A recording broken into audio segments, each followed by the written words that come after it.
course, I don't hit that transition until, after I unmute everything. Hello, world. What is up? And welcome to the inn. So, yeah, a couple of announcements before we hop into the ever delightful fight between Yolondriel and the High Priest here. This is going to Yeah. be our last Tales of Andrea until the end of July. We'll be coming back together on the 25th of July for Tales of Andrea. Meantime, the 4th we're closed. We are not opening on the 4th of July, your wonderful Independence Day. As for the other 2 weeks, the 18th the 11th and the 18th, I almost did it the other way around. Ethan, what are you doing?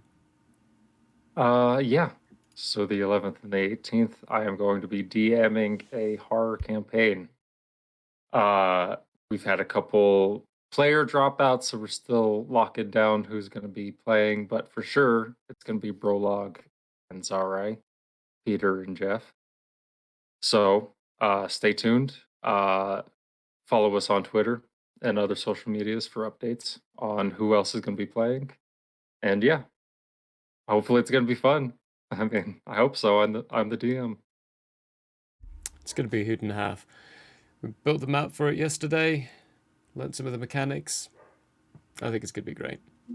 Other than that, coming up this week, we'll be opening on Tuesday with good old Vaughn behind the wheel. You're heading back into, what is it called? Crypt of the Necrodancer. Nice. We finished Little Nightmares on last Tuesday, so until we get the DLC and the second one, we're gonna go back to Crypt of the Necrodancer. Perfecto. Then Wednesday, that's going to be at 1 tomorrow. Wednesday, we go playing with Muds. That's going to be Vaughn and myself at 5.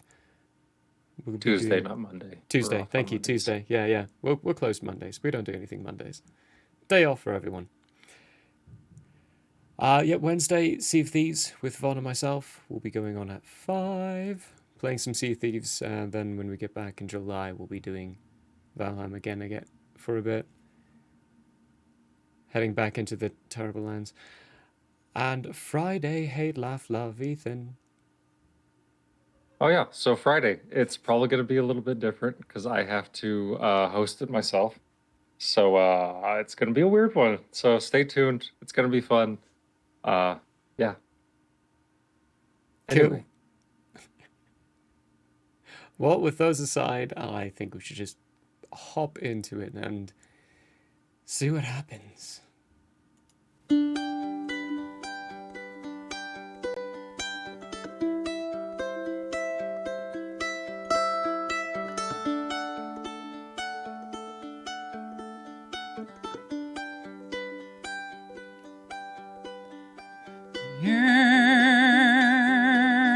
It is open, my friends. Battles have yet to begin. Laughter will be heard in gales and floods, but if not, at least there will be blood. The sorrow and loss may abound. We'll do our best to hold this hallowed ground.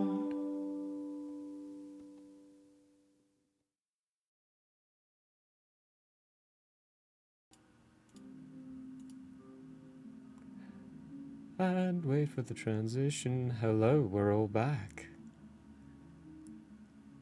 So, last we left our wonderful crew, they had travelled to the neutral zone, met with Wisp's friends, an elderly couple, the first humans they encountered, near the town of Nutra. They learnt of Nutra's existence and what it is in general, it being a city of rejects that neither country really wants, and the neutral area where no combat is really taken place, for the most part. After learning and running into Leaf and Laszlo again, who had taken care of the elderly couple's problem, they agreed to skip the city and head straight for Drumnar, trying to get up to Lithrom as early as possible to attend as much of the festival as they can, knowing that they had a meeting and a fight to do with Ulrich, one of the members of Blod's crew, as he also holds a piece of Eshnar, like Yolondriel. When they reached Drumnar, they ran into a group of forward scouts or patrols around the city, who informed them that they were expecting the arrival of Yolondriel. They just didn't know entirely when. They guided them to the city, the mountain city of Drumnar, which was apparently carved out of a mountain itself. The pathway to it being narrow, and there being very little ways of getting into it, making it look to be a hard city to take, if it should ever come to that. The population, less than what they're used to in Recloria. Far fewer people, with a grand temple on the top. Eventually, Yolondriel, Praspidus, and Anubisai were requested by the high priest to meet him inside the temple, while Zarai and Brolog remained behind, and had a minor adventure of their own, ending up back into the tavern, which is called the Horned Hare. We left everyone with the high priest speaking a few words with Yolondriel, and then finally saying, "Then prove to me that you didn't take it, and show me what you're worth." Hey, when he says that, do I have enough time? Let me find it. Do I have time to use Vigilant Blessing? You give one creature you touch, including yourself, advantage on next initiative roll. If your intent is to go into initiative... Actually, That's what I assume his intent is. So, when he says that, after he shows off his muscular structure and himself in general, he stands before you and then moves his shoulders back and lets the cape completely surround him again. You would have enough time. Essentially, you're the one starting the initiative. He is just standing, waiting. Oh, okay. Well, then I get ready, and I'm like, how? Oh, you ask how? Yeah. I'll roll initiative still, because I'm still gonna be a higher number. But I want to just be like, and as I'm getting ready. Again, in your mind, you don't hear him speak. You still haven't seen his head or his face. You've only seen his ripped body. In your head, you hear... Figure that might get you laugh. Oh, shit. How do you think?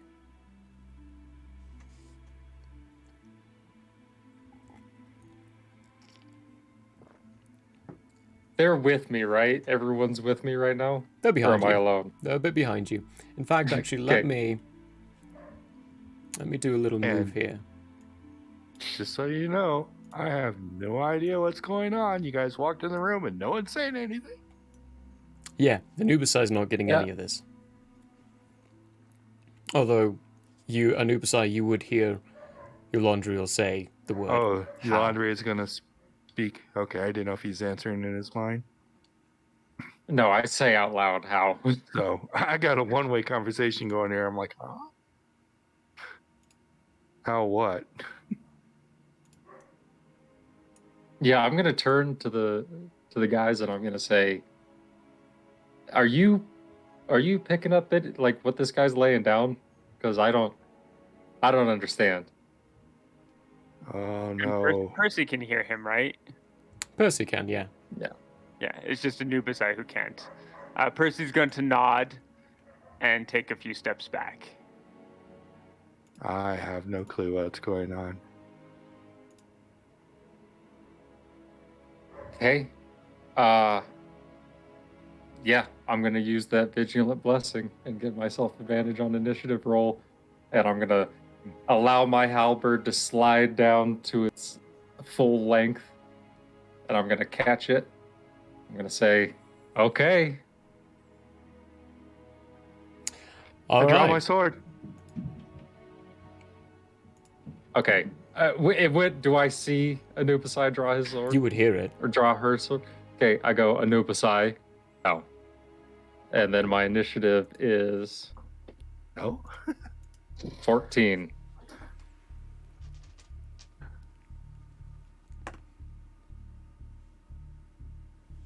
That's with advantage too. That sucked. That's with advantage. Let me just take a little look-see here. Yeah, all right. Anubisai, if you are taking action, I would need an initiative from you as well.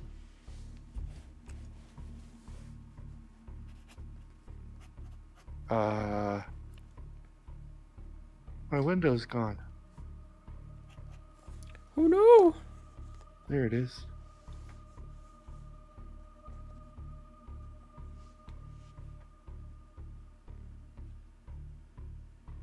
$19.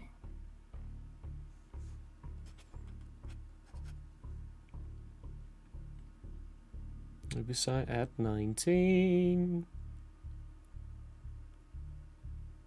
And just Okay. in case, even though I'm pretty sure Percy's not going to do anything, I got a 4. Perfect. Well, Anubisai, Hold. you're holding. Alrighty. Then it goes to Eulandriel. Okay. I am going to take a couple steps forward. Is there a map for this? There is a map for this. There is Okay. a map for this. I'm gonna move up 5, 10, 15, and then I am going to cast Spirit Moonbeam. Guardians. Oh.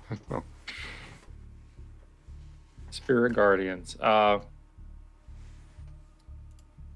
Yeah, when you cast a spell, you can designate any number of creatures you can see to be unaffected by it. An affected creature speed is halved in the area, and when the creature enters the area for the first time on a turn or starts its turn there, it must make a wisdom saving throw.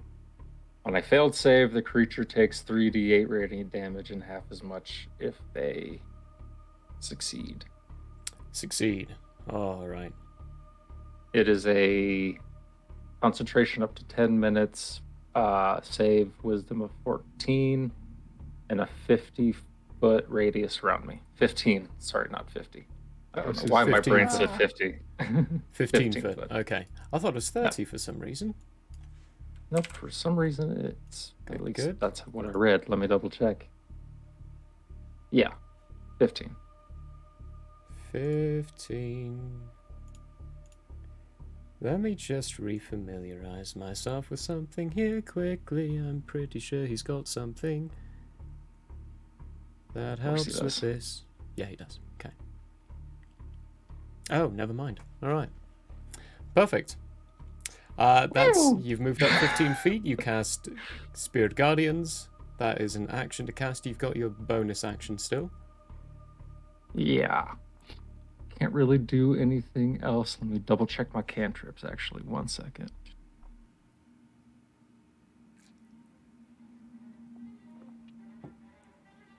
Nope, that's an action. Yep, can't do anything.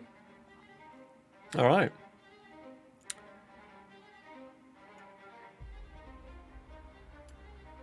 On his turn, because he's up next, The wide-eyed look Murray just had.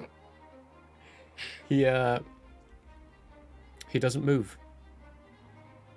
He remains perfectly still. Praspidus.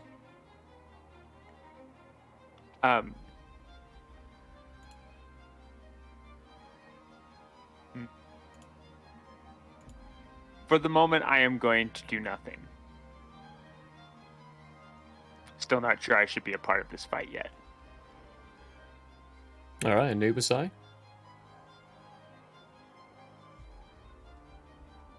Well, he said old, and they look like they're getting in the combat, but nothing's happening, so I will stand ready to deflect an attack. Okay. Yeah, okay. Cool. It swings back round to Yolondriel then. Okay, I'm gonna look at him, and I'm gonna say out loud. You know, honestly, I'd rather not fight. We could figure out another way to do this.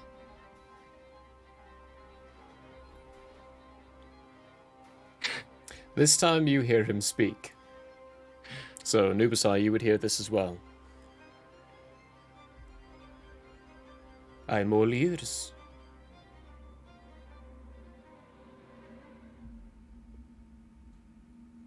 Why don't you ask Eshnar himself? He may not necessarily like that his celestial chose me. I'm sure if you talk to him, he can tell you that I didn't steal these.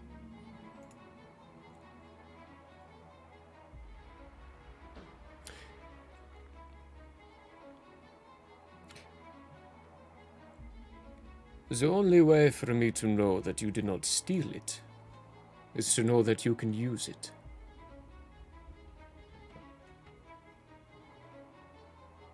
Okay, thinking back to my fight with that one commander dude, I'm gonna turn my halberd like this and then push it in to show him that the blade won't hit the armor because I'm attuned to it. You both see him spin the blade around and throw it at his breastplate. It being a very clean and true strike, but still, somehow at the end, instead of hitting his armor, it just misses, and his arm redirects. And then I'm gonna look up at him and I'm gonna say, nifty little trick. Actually came in handy.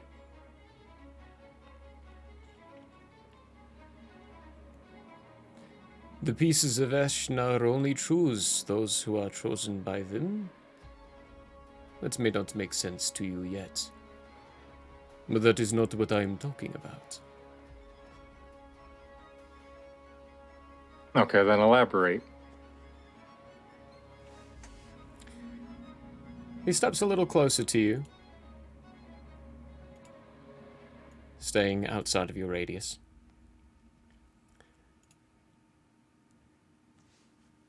I am talking about what is within.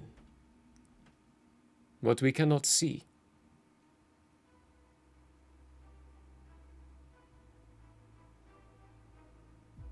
Okay, I'm gonna disengage that spell.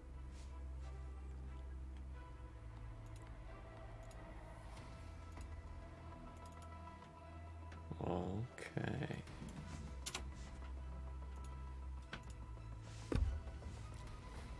That radiance and angelic-like figure behind Yolondriel from the spell he cast dissipates. Lowers down to just his normal self with no glow.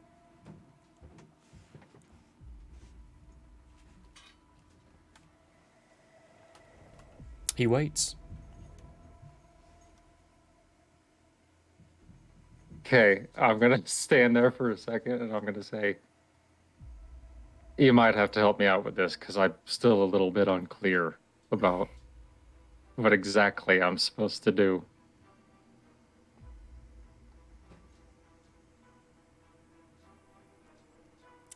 That he turns around and you hear inside your head again. This is what I meant by not prepared. You were not ready for this.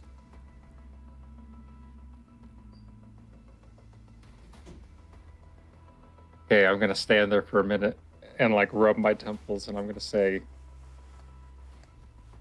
okay, all right. I don't know why I expected anything but vague riddles, considering. And I'm gonna slap the halberd on my back, and I'm gonna say, try to show you. Again, you showed me what I can already see, and what I can already prove is worth having. He says this as he pulls one of his arms, extends out of the cloak, and you see again the braces upon his forearm. You, however, have a gift, something within that none of us have. You are not just Yolandriel.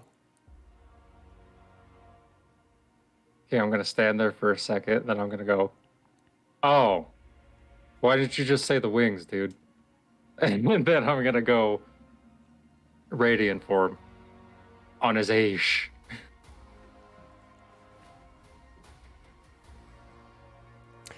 When you pop these wings out and you get that radiant glow about you, he doesn't turn around, but he does say,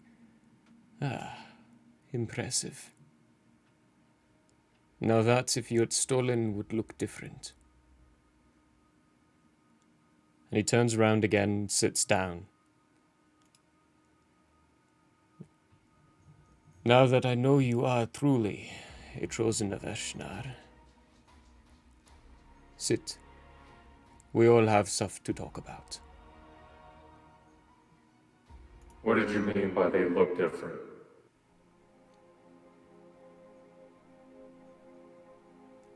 Emla's contains a different glow. Different aura about them. Yours, though. Yours are far more radiant than I've seen in others. So you mean to say he more than likely killed the last guy? No. No, I'm saying is yours is more than likely already having been a champion of Eshnar. But a failed one.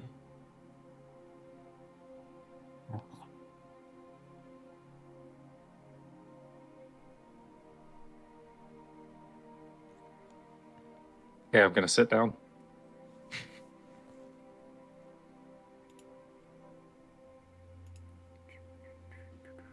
Rasputin is also going to come and sit down next to Yolandriel.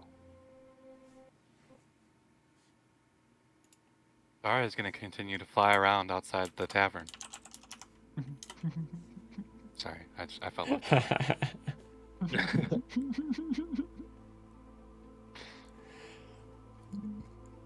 When you both sit down, he lifts his hands up and pulls the hood back, and you see for the first time that he has bandages all around his eyes. They are completely covered. And he's bald on the top of the head. There's no facial hair or hair of any kind on him. It's a bit more tanned in the skin, darker in complexion. And when he sits, he doesn't move at all. He's very still. And even when he speaks, it's almost as if he's not really actually speaking. You can barely see his mouth moving.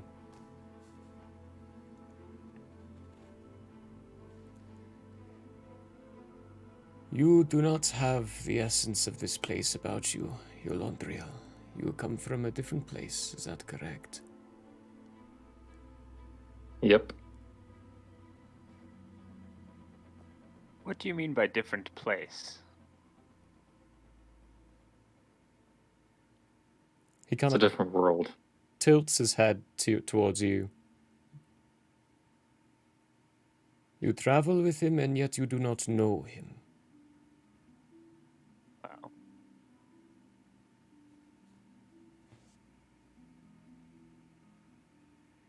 a different realm.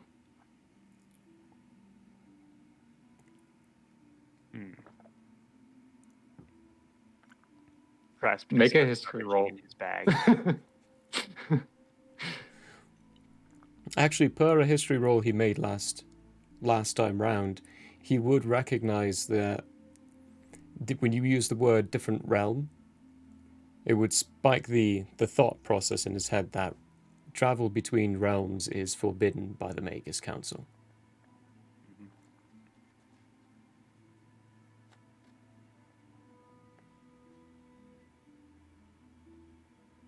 How did well, yeah. I look at him confused. I'm like, were you going to ask me something just then, or? No, you two can continue on with your little conversation here, and I pull out a notebook and a pen and I start writing. Okay. I turn back to the guy.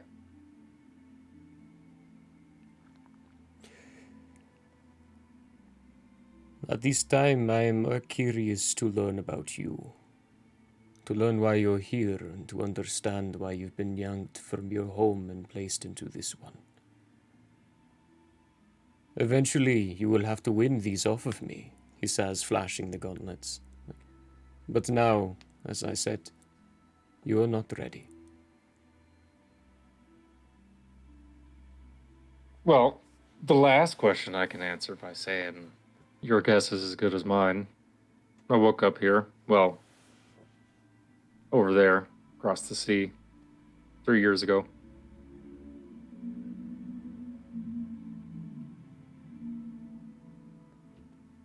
Other than that, Eshnar said I have to find the pieces of the armor. And then I have a few other things to do. And very vague. And then maybe I can go home. He tilts his head again. Did Eshnar actually tell you that you have to find the pieces? He showed me where a couple were, so I just kind of assumed. Was it him? What do you mean? A bit of a smile creaks across his mouth. And was it him showing you? Or, and he points at your chest, was it him?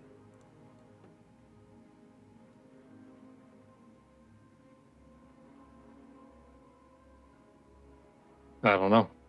It might have been him. Never really thought about it as a him.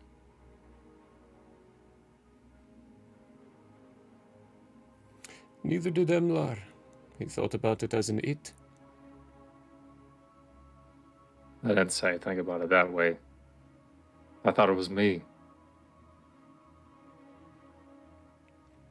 You are correct. It is you. But it is also a past life. Who's to say they can't show you?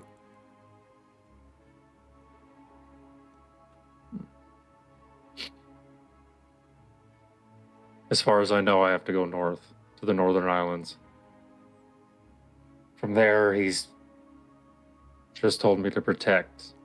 What exactly, I can't say for sure.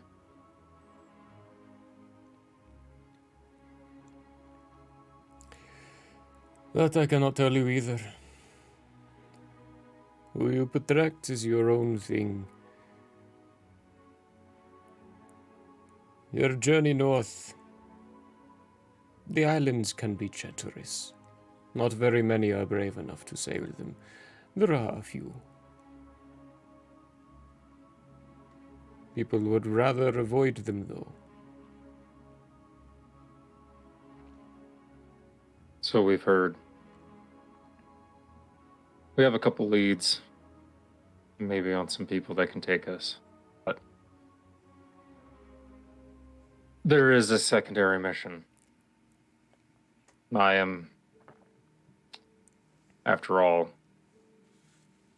his bodyguard. And I gesture, even though I know this guy is blind. Is blind. I assume he can see in some sort Even of way. though you gesture, his head does tilt in the direction that you gesture, towards Praspidus. And he says, "Yes, I saw the white one coming."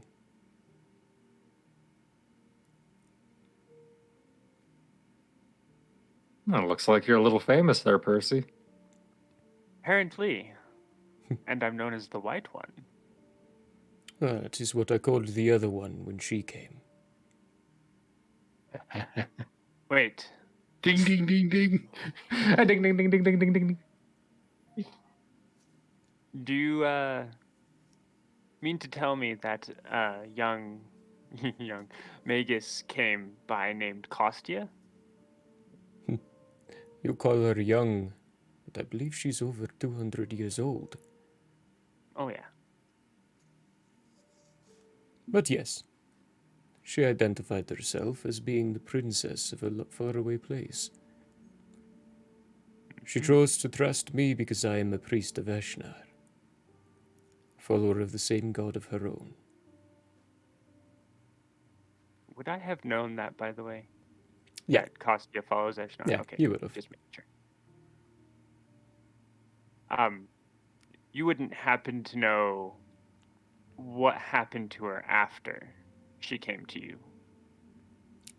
She stayed for a while. Few days, few weeks. Got to know many of the people here. Said she was looking for someone. Didn't tell me who. Only that they had something they shouldn't have. And that she needed to get it back.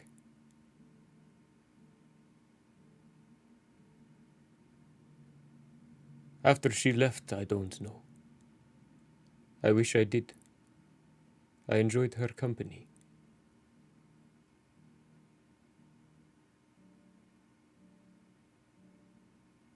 She didn't tell you who she was looking for, okay.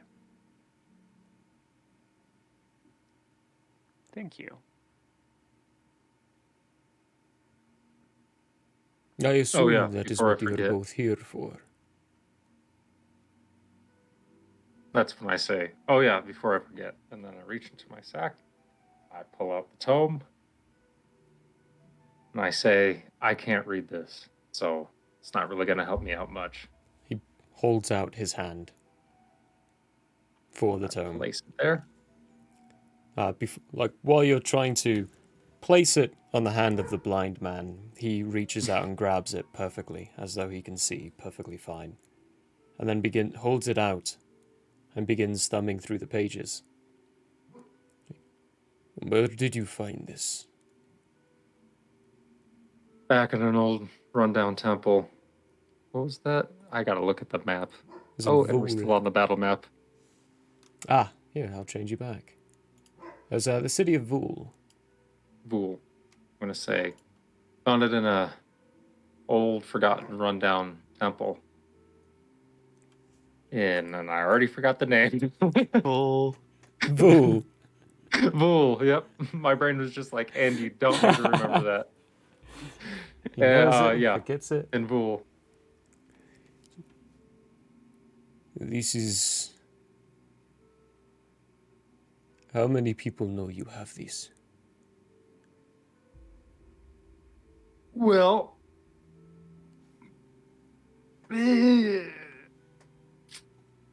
maybe 2 other people.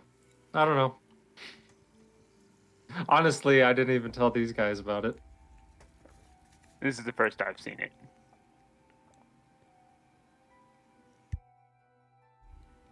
Needle's pretty reliable for that Needle. opening his mouth, so. That's a joke. He does actually give out a hearty chuckle at that. Needle's not known for opening their mouth for anything. But if it is needle, then we're fine. I would stress the importance of this find not being communicated to any Reclorians. I'm sure you've noticed the empty state of the temple here. Assassins come on a regular basis, trying to kill off the priests of Ashnar. For some reason, their people despise our religion, and because of it, we are prosecuted regularly. As a result, grand temples like this, that were once filled by devout followers, now lie dormant, empty. The war itself is no use as well. Population itself has been diminished to a point of near extinction. We've only struggled at keeping ourselves up and at bay. There are fewer of us today than there ever has been.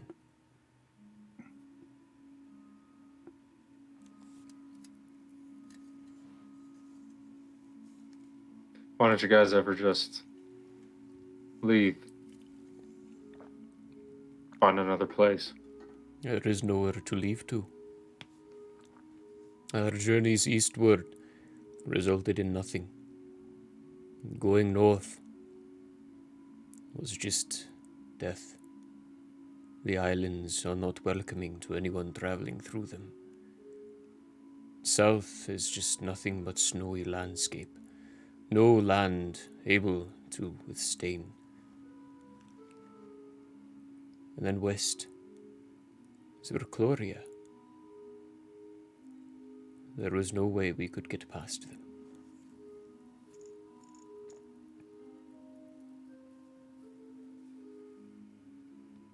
I'm going to look at Percy.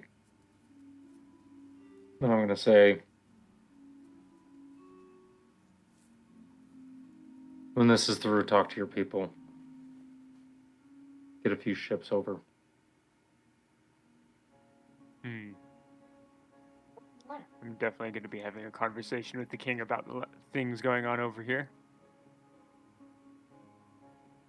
In the meantime, is there any safer cities? I know this temple means something, but it's just brick and mortar. This is one of the safest cities in Lebon. The only possible way of assault is through the front gate, and I'm sure you saw how difficult it is to get here. Besides, we've kept the population at a very bare minimum, and it does not stand in a strategic point. On invasion, we don't expect them to come here. This is one of the safest cities in Lebon.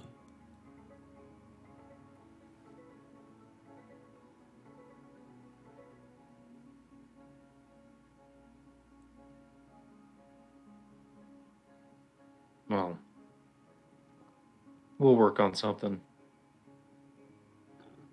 there any way you can get a hold of Emlar?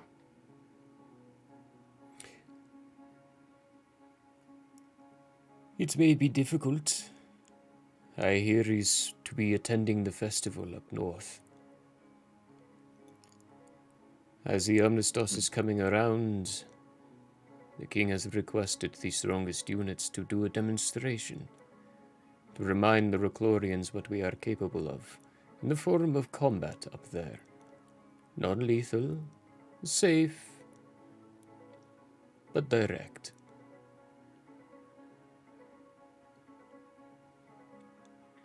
Throm? Yes, that's the place. Oh, we're already heading in that direction anyway. That's good, because I'm probably going to need his help. Got a piece of armor to get. Well, if you're looking for help acquiring pieces, you won't find it from him. He is on the same path as you, searching for the pieces, desiring to have them. The same pieces? Yes, he already has one.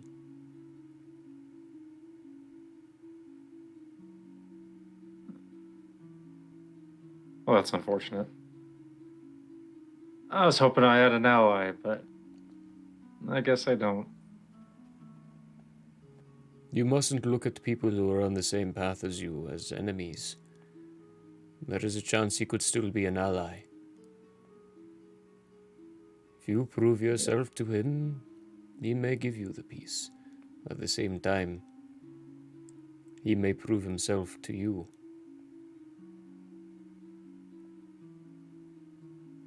If he stands in the way of me getting home, then I won't have a choice. And I stand up as I say that, and I extend my hand in a handshake, and I'm going to say, until we meet again, maybe I can prove you wrong next time. He reaches up, grabs around on that forearm, pulls himself up with you. Then, without looking at you per se, says, I look forward to when you can. For now, the city is open to you. You'll always have safe harbor here. And I encourage you, speak to Captain Durin. From what I've been hearing, your encounters in Rocloria have not been that good. Take this chance to learn our culture, learn how we work, so you do not insult us as you have insulted the Roclorians. I'm going to look at Percy at that, and I'm going to say, sounds like a good idea. Yes, it does. Not that the Reclorians are all that hard to insult. And Percy's going to stand up and look at the priest and say, I have one more question. As you actually start to try to stand up, he does offer out a hand. Oh. And it Percy helps you stand up. Same kind of forearm grip, too. Yeah. Other than myself and Kostya, have any other Magus ever come to you? No. She was my first that I ever met. Have you heard about, I guess, I don't know if it's an urban legend or not, but a smiling man? Ah. My mother would tell me that story when I was a child. What is it? He stands and he ponders for a moment, trying to think about the story itself. The one of the three brothers, sleep, my child, lest the three take you. And the one, the shadow and the smile of sweetness. Yes, I know. I've heard of him before. Are you saying he's a magus? It just seems a little bit coincidental that we keep seeing him around. Seeing? Also, I'm pretty sure Anubis actually told Praspidus that they're the same person. I'm going to look at Anubisai, who has her hand up, and I'm going to say, yes, Anubisai. That was for JP, but... Oh, okay. I thought you were doing it in character. No. Yeah, I'm doing it in character, out of character for... In character, out of character. No, I just, while they're talking, I wanted to start wandering around the outside of the room. Slowly, but not stealthily. Okay. Because I don't know if he can sense me. Give me an investigation. You can take your passive if you'd like. Passive? Okay. What's your passive?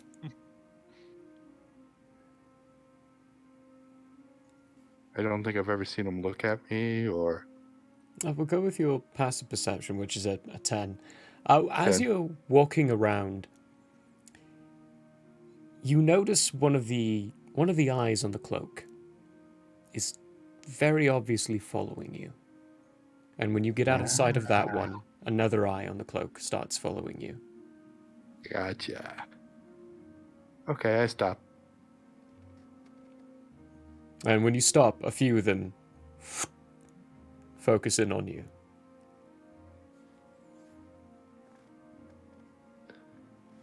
Yeah, but it might be nothing. It might just be something completely unrelated to what we are currently doing, but thought I'd ask. There is another Magus somewhere on these lands, as far as I can tell.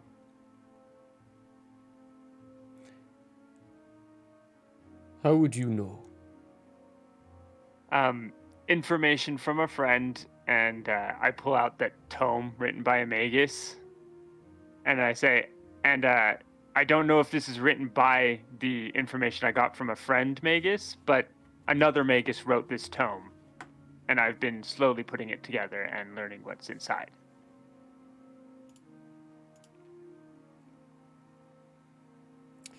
He cocks his head as you pull out the tome. Give me an insight check.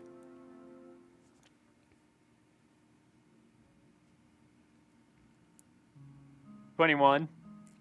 Oh, not bad. He looks uncomfortable. Rather suddenly uncomfortable.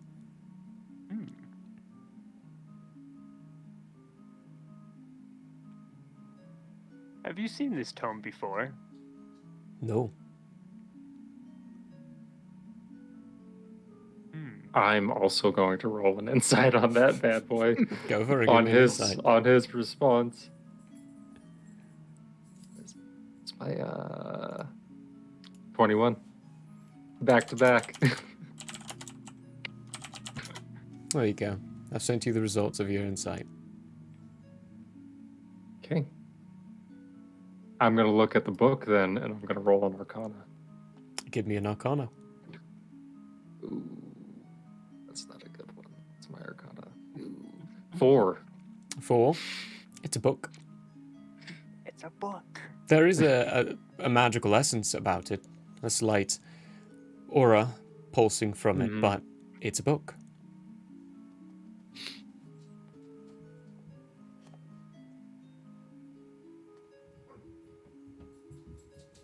What I've been able to put together concerning this book so far has led me to fully believe that someone learned how to travel to other realms.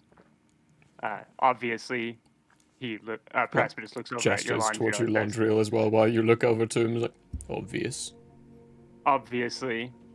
Of course, at the time in which this tome was written, such a thing was illegal. Still is. Still is, yes. Yeah. Actually. Realm travel by Magus Council is still illegal. And he... when you say that, he responds with, there are certain artifacts that we find here that enable people to do such a thing. However, every person who's used one has come back mad. It is highly frowned upon. Those artifacts are controlled and hidden away by the collective for no person to use. And that would be why the Magus have labeled it as illegal to do so. And this would also be why I was concerned about your arrival, Yolandrio. If you are truly from another realm, there was no saying what kind of madness you brought with you. Okay, I'm just gonna kind of look at him and I'm gonna say, no, all here. And you hear in your head, I can tell.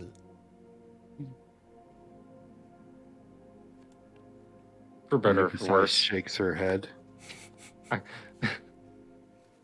say, I'm gonna look at Percy and then over at Anubisai, and I'm gonna say, all right, guys, ready to go? I can tell you're in a hurry. So please, go. Anubisai, a word before you leave. Okay. He's going to head out. Yep. That's Me too. weird. And me and Percy are gonna head to that one guy's place. Are you just gonna leave me? Well, we're gonna get the information No. about the culture. You can find your One way guy's back. place. You have no idea where he lives, so I'm looking forward to seeing where that goes. I gotta take Lily out. She's Go for bothering. it. Go for I'll it. be Yes, right I also have to pee. So, Anubisai, take the floor. Yeah, da, da, da, da, da, da, da, da, da, da. No, sorry. After they leave, he doesn't bother turning to face you. He continues standing where he is. I cannot see into your mind. Why is that?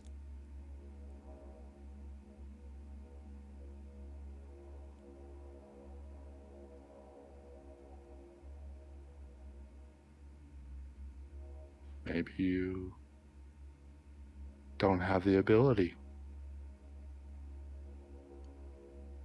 What would you see if you looked into the mind of death? That is what I am scared of. Well then, count yourself lucky. Unfortunately, I am not looking into the mind of death or trying to. You may claim you are the god of death. You may believe that. Goddess. He gives a nod with his hands. My apologies, goddess of death. But one already exists. To make a challenge of that kind, you must believe yourself to be a god or goddess.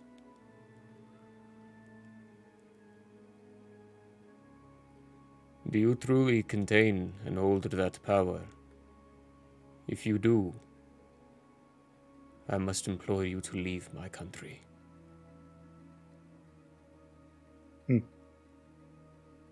Death is always here. Death has always been here. Death will continue to always be here.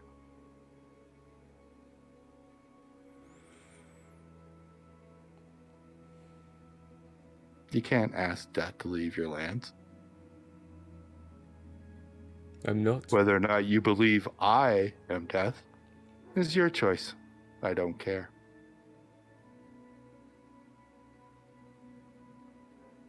Then perhaps a different approach.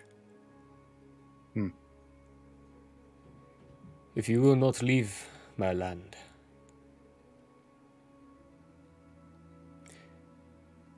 then be sure to pay attention for when death truly comes. Because as you said, it does not leave, it does not go. It will always find us in the end. And you are long due for yours.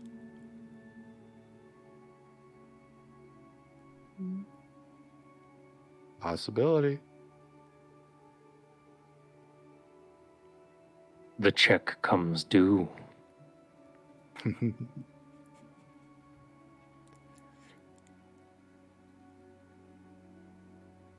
Anything else?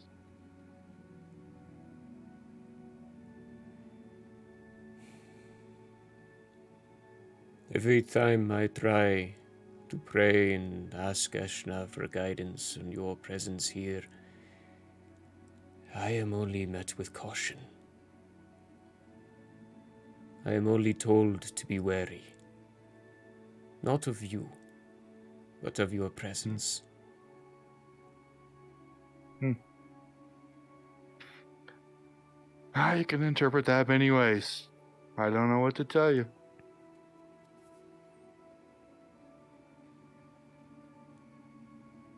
Whatever you are, Anubisai, whatever you're doing here,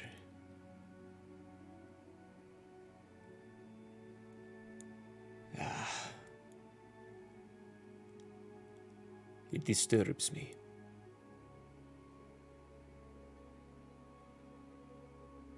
I guess he says this as he flourishes out his robes and sits down again. Only time will tell what your story unfolds to be. Yes. And that I have plenty of.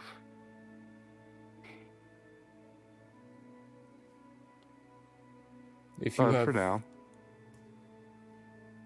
yes, for now, if you have no questions for me, I must seek the guidance of Ashnar. Tell him hi for me. Okay. And I leave.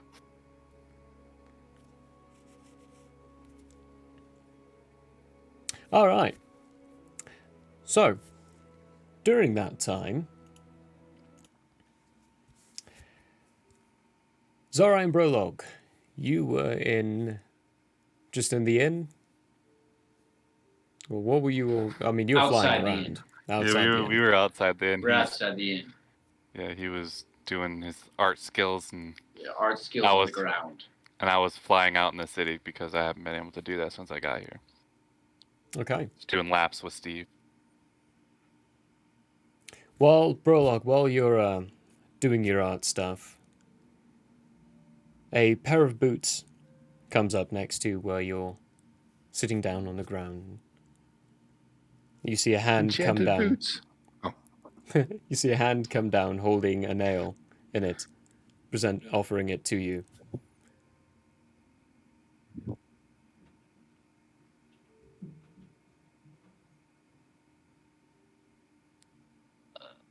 I look up. Roloff looks up at whoever this person is. When you look up, it is a well-dressed, uniformed individual. He's wearing a sort of dark brownish, semi-tan cloth uniform that has a silver lining to it and silver buttons. On the top has an insignia, and then on the other side there's another insignia that has a strange-looking six-legged beast with a tail wrapped around in the inner lining of a diamond-shaped formation. When you get to his face, you recognize Captain Durin. He's not looking at you. He's looking up, That's the watching guy who Zorai. took us into the city, right? Yeah, that's the guy that took you into the city. He appears to be in his general wear. He's no longer wearing his full plate armor anymore.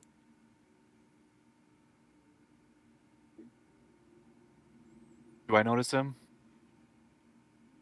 Give me a perception check. You're flying around. There's a possibility you didn't. 24. You actually even saw him enter the tavern and then walk back out with 2 ales. Oh, an ale. I Mhm. thought you said he was Yeah, giving me a nail. Ale. Ale. So did I. What am I supposed to do with a nail? He's handing you an ale. confused as well. Okay.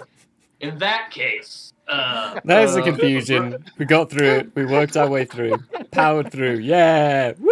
An hour of nothing for us. We're a little lost. Roloff right now. accepts the Hey, ale. there was a lot of lore in that, thank you. Not nothing I'm for not. you. I'm not judging. I'm just for us.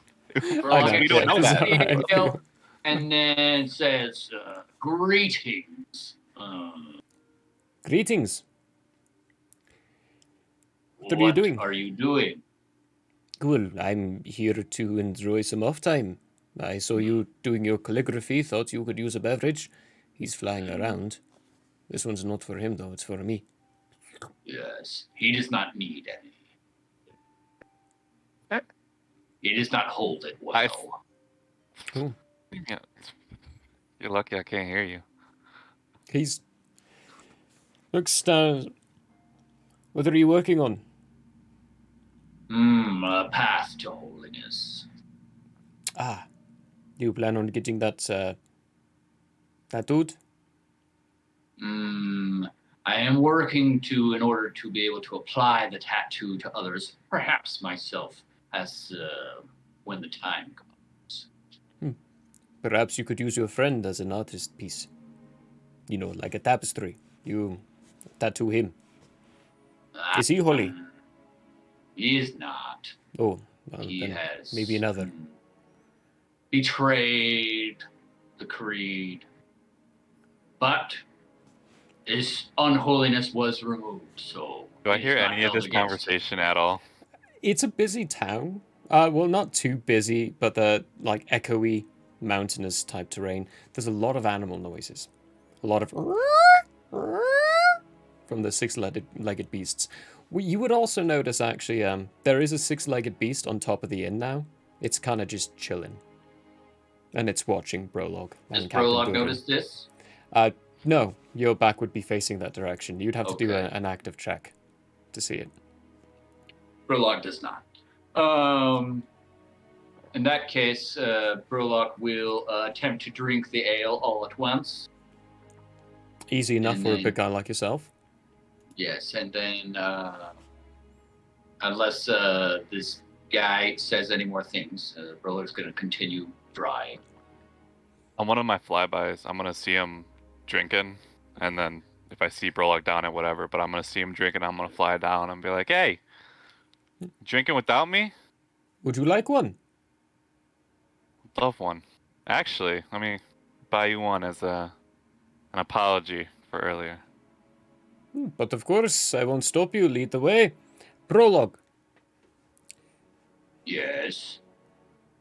From what I've seen, it looks like you might be at a standstill. There is a calligrapher nearby that might be able to train you. It will cost money, of course, but... Money is irrelevant. Well, with that attitude... 2 streets down, take one right, building on the left. Excellent. Thank you for that information. You're welcome. Uh, Empty mug. I'll take it inside for you. Okay. Prologue hands him the mug. Which he hands to Zorai. If Zara goes into the tavern, Prologue will follow with his art stuff. I'm going into the tavern. Yeah, Captain Durin follows in after, sees Brolog squeeze in, looks between the two of you. You could go now? They're going to be Must open be for a little followed. longer. Oh, that kind of situation. Oh, well. Don't mind us then. We're just going to go have a drink. Zarai, you have wings. What is that like? You must tell me. It's amazing when I'm able to use them and not get shot at.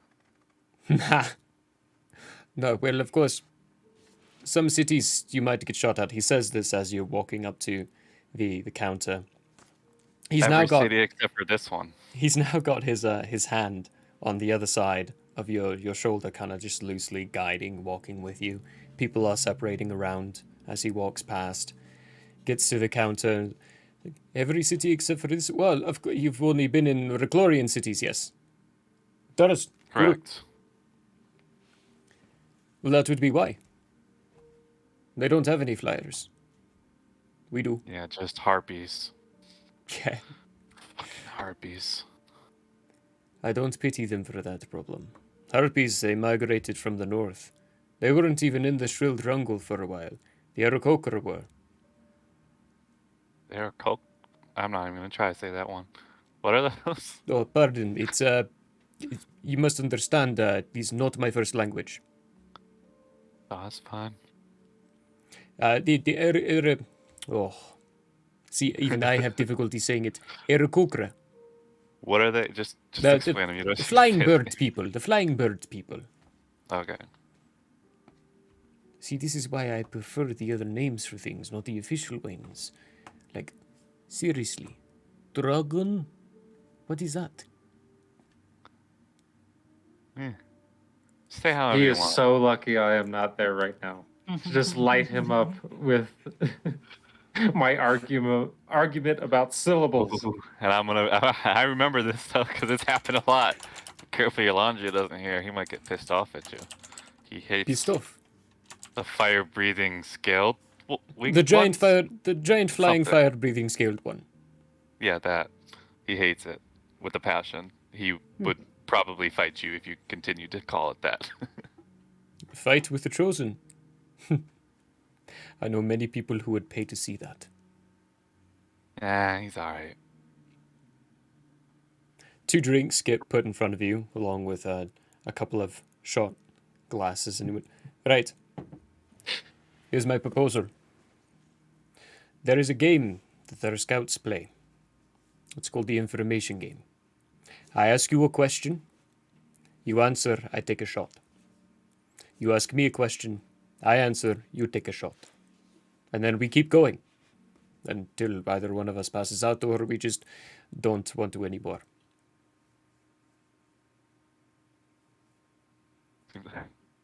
Seems like my kind of game, although I don't know many questions I have for you. But, I mean, Perhaps I'm Prologue can ask for you. You do the drinking, Prologue does the talking. Prologue, what is your thoughts on that? You're here anyway. So Brolog went back to the table by the door to work on his art some more. You hear this called across the tavern. hey, Brolock, you got questions? Brolog harumphs to himself, gathers up his artworks and supplies, goes over to the bar, and says, "A wise man always has questions." So no, then okay. He You can go ahead back to your art.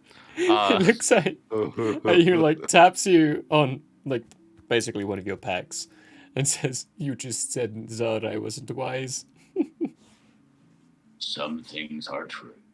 We just ripped on each other at the same time.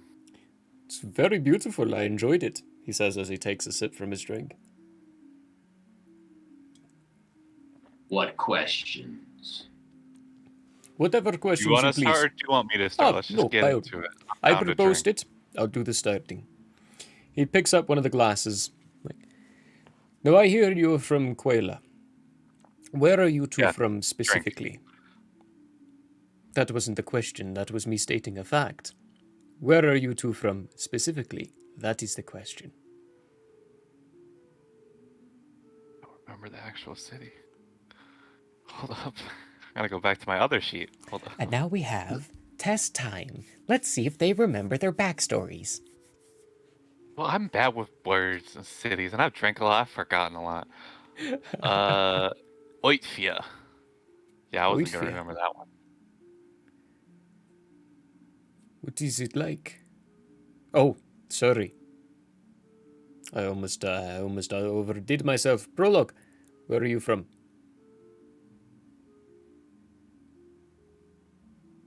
It's office. Good office. Perfect. So when we answer, we drink? No. You answer, I drink. This allows that if you don't want to answer a question, you don't have to. I just don't drink. No, that's only one. Yes, it's two people. Okay. Well, I It's mean, two it's answers. 2 people, but it's 1 question. But it was when we answer, you said you drink. I know, and That's you've 2 answered. answers. And you answered, so I drink now. And he drinks. It's like, you've answered my 1 question, so really only 1 answer.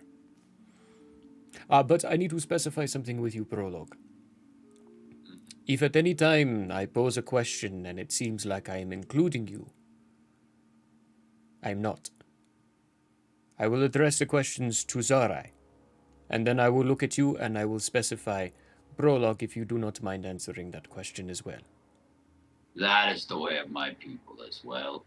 I remember. I assumed that was the case. Good. I remember you telling me about that. I want to make sure I don't insult you. Yes. This city is much holier than the rest, as far as I can tell. And yet our skin is all clean. Interesting. I enjoy that sentence. Your turn to ask. I do actually have a question, Brolock. I said I didn't have a lot. Because I see the looks. Ashiri. What can you tell me about her? What type of person is she? Quirky, outgoing, very energetic, happy to see people, happy to meet people, happy to be around. loves being in the air like yourself. We had a problem with her flying close to the ground, again, as yourself as well. Doesn't drink. And has a bit of a sticky hand problem. Understandable. I've had a situation rather that. Yeah. Anyways, You take your shot and put it down. Right. Ooh, another question. Let's see. Why are you here?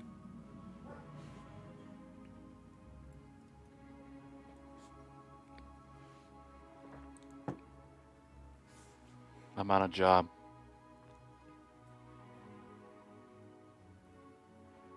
Vague answer. It's the truth.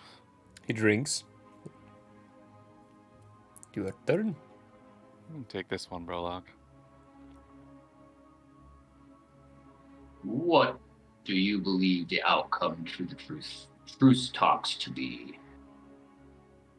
For the what?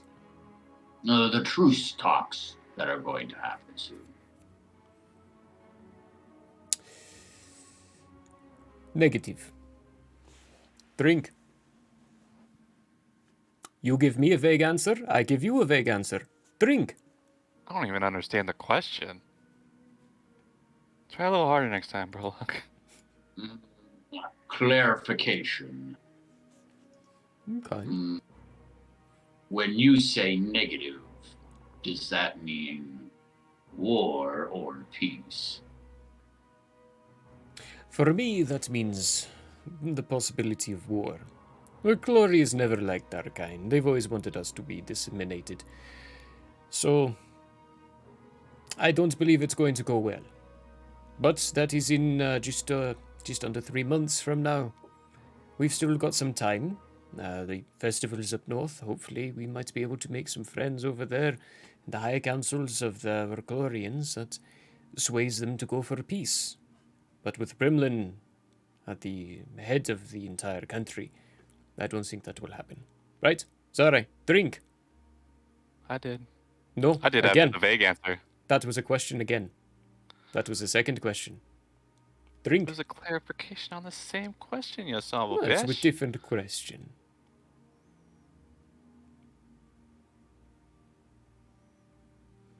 I'm just actually just drinking when I'm supposed to be drinking. Just FYI, Just if you straight- couldn't tell. Yeah, no. I got you. Using props. I love it. Alcohol, of course. It's all right. Jeff. Right. Now, I've seen your kind, Zarai. Only one of course, but Fury. Brolog, it's you.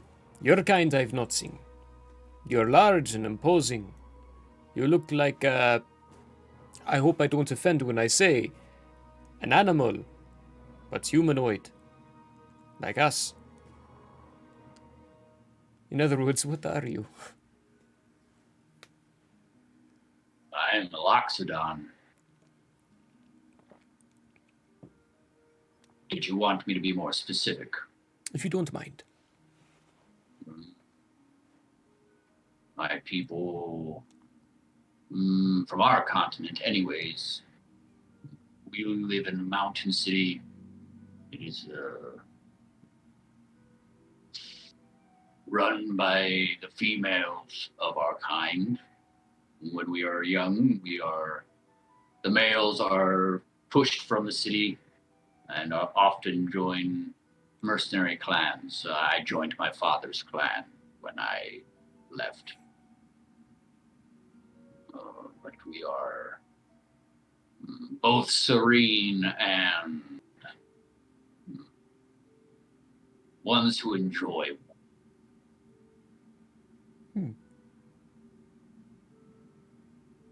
We do not have a deity, as many do, as this city does. We follow a code, and my family follows the creed as well.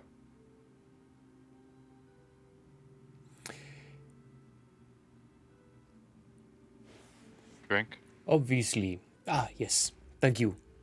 Yes. Now, obviously, you understand that we too enjoy the mountain life. At least most of us do. There are some cities that are not in the mountains, like War, for example. It's not in the mountains, it's in more of a plain land. Lirim is also Takrun, Rum, and Farnot.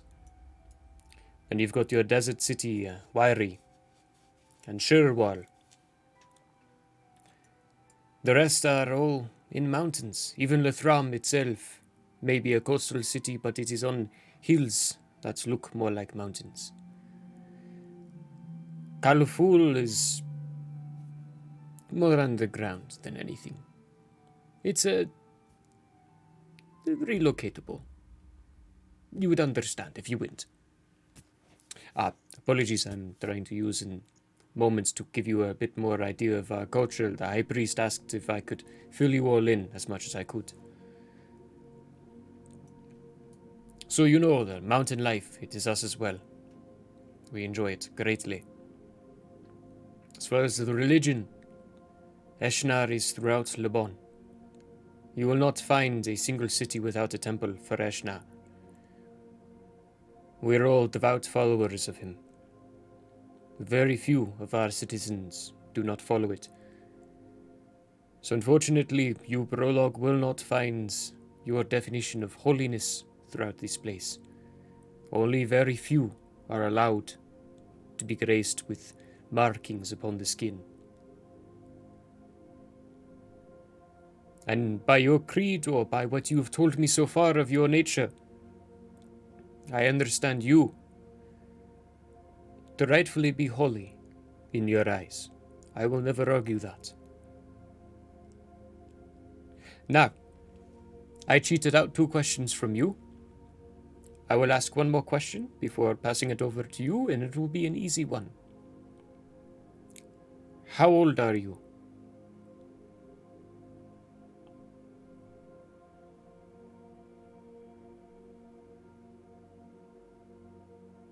Getting mixed up between my real age and the one. Hold up, let me go back to my notes. Well, 27. 27. And Prologue, yourself. How old are you? That is an interesting question. Before I came to this land, I was considered a young Loxodon. But we had some interaction with some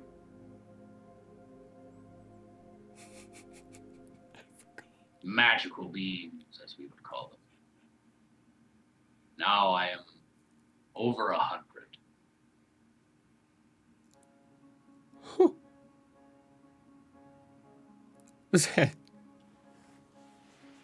Yeah. Over 100? Yes. There is only one of our kind that has reached over 100, and he sits on the throne. I'm gonna do like a little side thing to him, to what's his face, and be like, and he doesn't even know about sex. What? I have got to show you Esmeralda's. Lovely place. Beautiful, wonderful people there. You just need to know how to negotiate with them. They will always Yeah. tell you a high price. Have you already been? I failed miserably. I'm Oh, not dear. a very What did they look like? charismatic. Which one? Which one approached you? Only the one person I can't recall. I'll These say tricks you are getting to gave. me. I'll say you give him a vague description of the individual. So, I just remember hearing 50 gold and just the 50 gold one, right? Yes. No. Now he looks around. Don't tell the wife. I got her down to 30. I just tried for 40 and she said fuck off. Take practice, boy. It takes practice. Alright, your turn. Takes the drink and is like, although we may need to stop after this one, I think I need to go home. Oh, Soon. The collective. Fucking Ah. Brolog. Do you Tomorrow know- as well. I'm more than happy to continue playing. Sorry, Prologue, I interrupted. The collective, yes. Carry on. Yes. Are there any groups in this land that don't like them? That are in conflict with them? From my understanding, not really. But it also depends on your definition of this land. Do you mean continental Andrea or the Northern Islands? I would say that they are the same. Ah, very good. Then going by your understanding, by your belief, yes, there is. There is the... Give me a moment.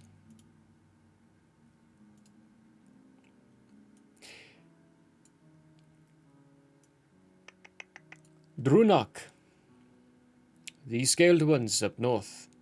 They are not very keen on the collective. There is a reason for that. Zara, I am charging you 2 for this. He says as he flawlessly continues Hell on. no, this and is all about the collective. He taps on the counter Just one. asking for 2 more drinks. Nope, just one. He ignores all of that and continues on. It's like, their language, the one that they write and that they speak, is frequently found in artifacts. The essence of what makes the artifacts work, or however they work. I'm not part of the collective, I don't study these things. It's written in the same language as Drunok. And because of it, they feel that they are entitled to more artifacts than everyone else. But the collective house and keep the majority, and they don't share. Drunok is not entirely keen on them. But they're a small community.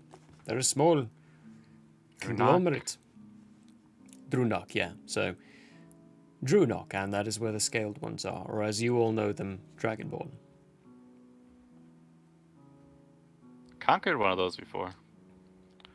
Brolog didn't think it counted because your Landriel bit his ear off, or chewed his ear off. He leans over to you, Brolog. Would this have to do with that not rightful holiness?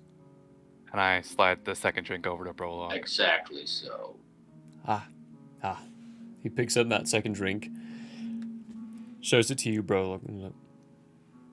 He doesn't want to take it. One of you has to drink this.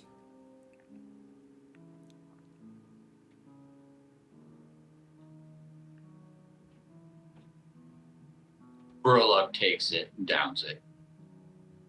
It's a 2-ounce shot. For you, it's fairly small. He takes the glass back and... Good. Puts it on the counter. Well, if I have any more, the wife is going to kill me. Well, So, just have more of an inquisition. We can stop playing the game. I'm good. You're good. Brolog doesn't care.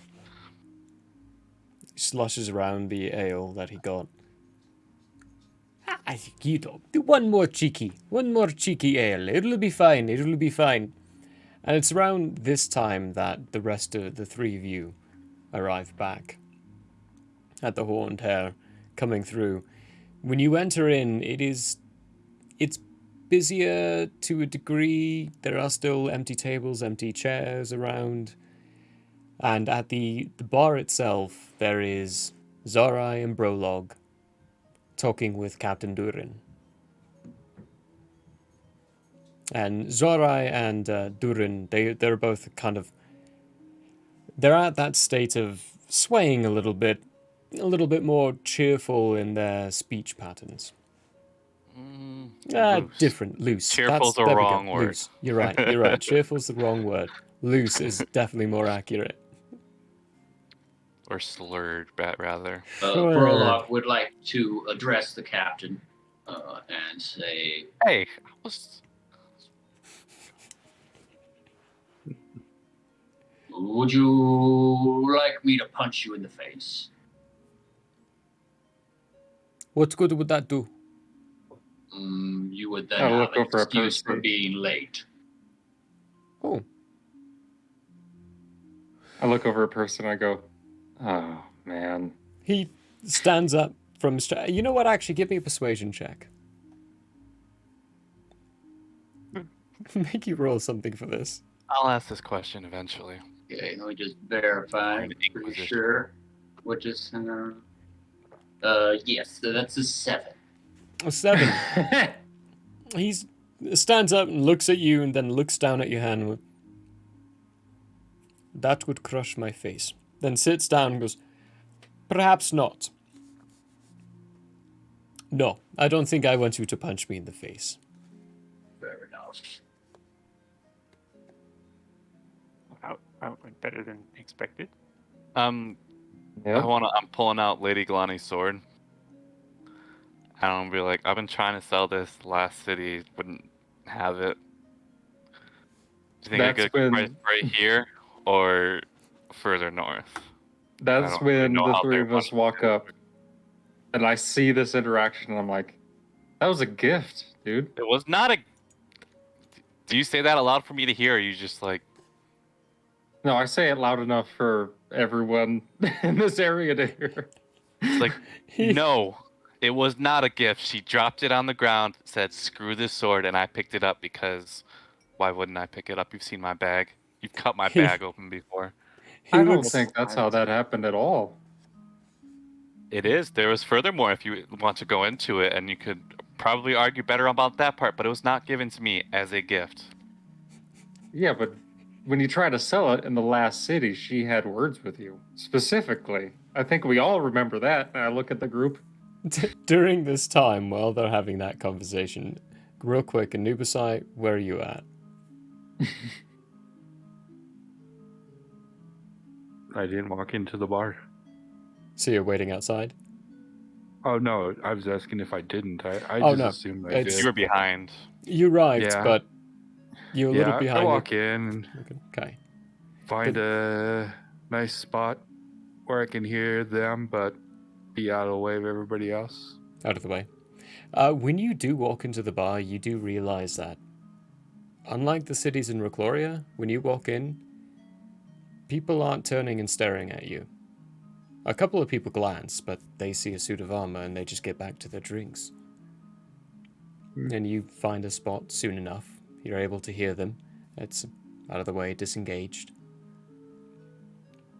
And during all that as well, Praspidus, you come up, assumably, with your Londriel to the bar. As you do, as your Londriel and Zarai are quibbing back and forth with that in exchange, there is an ale presented to you by Captain Durin, who's not looking at you, he's watching intently between the two of them as they have this quarrel. Praspidus accepts the ale and takes a sip as he also watches intently between the two of them. And then, Listen, Zara, I think we Prologue just would stuck like with to that leave. sword. Because okay. honestly, I kind of dug her. So if you sell it, I'm just gonna tell her eventually. You think I care? Just I'm done. I don't care. I'm done. I'm going to my corner. I'm literally shutting down everything. I'm just putting it back. Screw you. I go, Grab my drink, I go oh, to my Zara, come on, buddy. Thicker skin than that. Oh, Dog, I'm 5 shots deep right now. Plus my ale. I don't care. I don't care. I'm done. he leans over to There's already you. more conversation than I wanted to have with the party. He leans over to you, Praspidus, and like, bit of a quarrel in between people. Yeah, we haven't really understood. Well, more specifically, I haven't really understood how to be a good leader, and You're the a lot of leader. that fell on Zarai. I thought your Unfortunately, Londriel was. well, I mean, I look at gave him and I'm like, ha. Yeah, right. And I order a nail for myself. I kind of stepped behind him for this one because I was unsure how to approach Laban compared to Recloria. Well, I'm here as long as this ale lasts.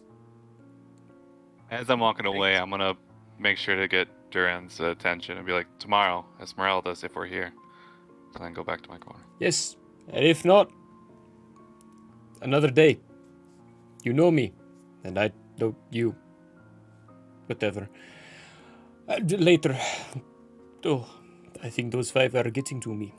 Real quick, if you have any questions before I have to go back to the wife and I can too drunk or anything. First, I take a quick check of the party members and notice that Brolog is missing. And go,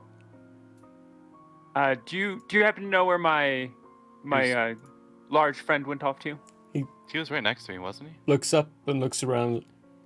He might have gone to the calligraphers. That said guard duty, you get back and he leaves. That is my assumption. Real quick, Prologue, is that what you're doing? Yes, please. Okay, Yes, cool. please. I got it right. Perfect. That makes perfect sense and completely and utterly good. I'm not even worried. I think, Captain, so far, I can tell you right now that I have been enjoying my time in Laban far more than I have in Recloria. So, good job on that, sir.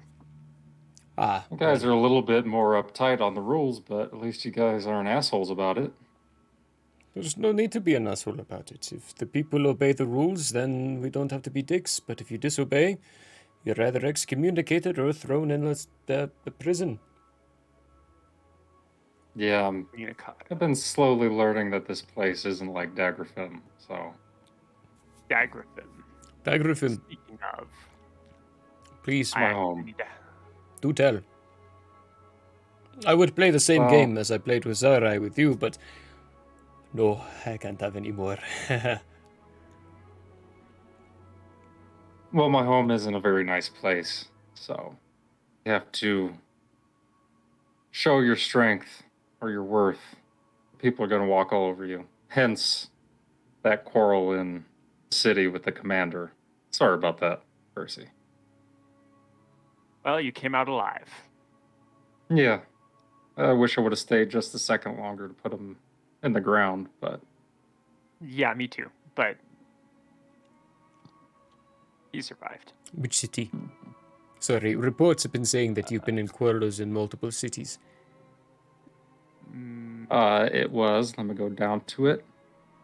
Marjoram? Marjoram. Yep. Madra? That's the Oh, one. Captain Hagduin. Yeah, he's a dick. that guy.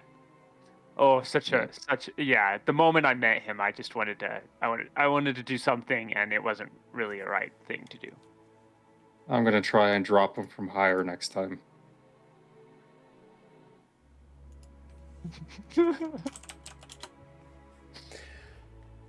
Drop higher. So that wasn't a lie. Nope. He There turned is- into a big fucker, though. Whatever they've got going on over there. Oh, you mean the serum? Yep. Yeah, we still don't know what that's made of. That's very, very closely guarded by their kind. They have a way of manipulating how the things go inside. We understand metals. We understand how things work together. We understand how to produce things in higher and more efficient quantities. They know how to fuck with the body. Yeah. Yeah.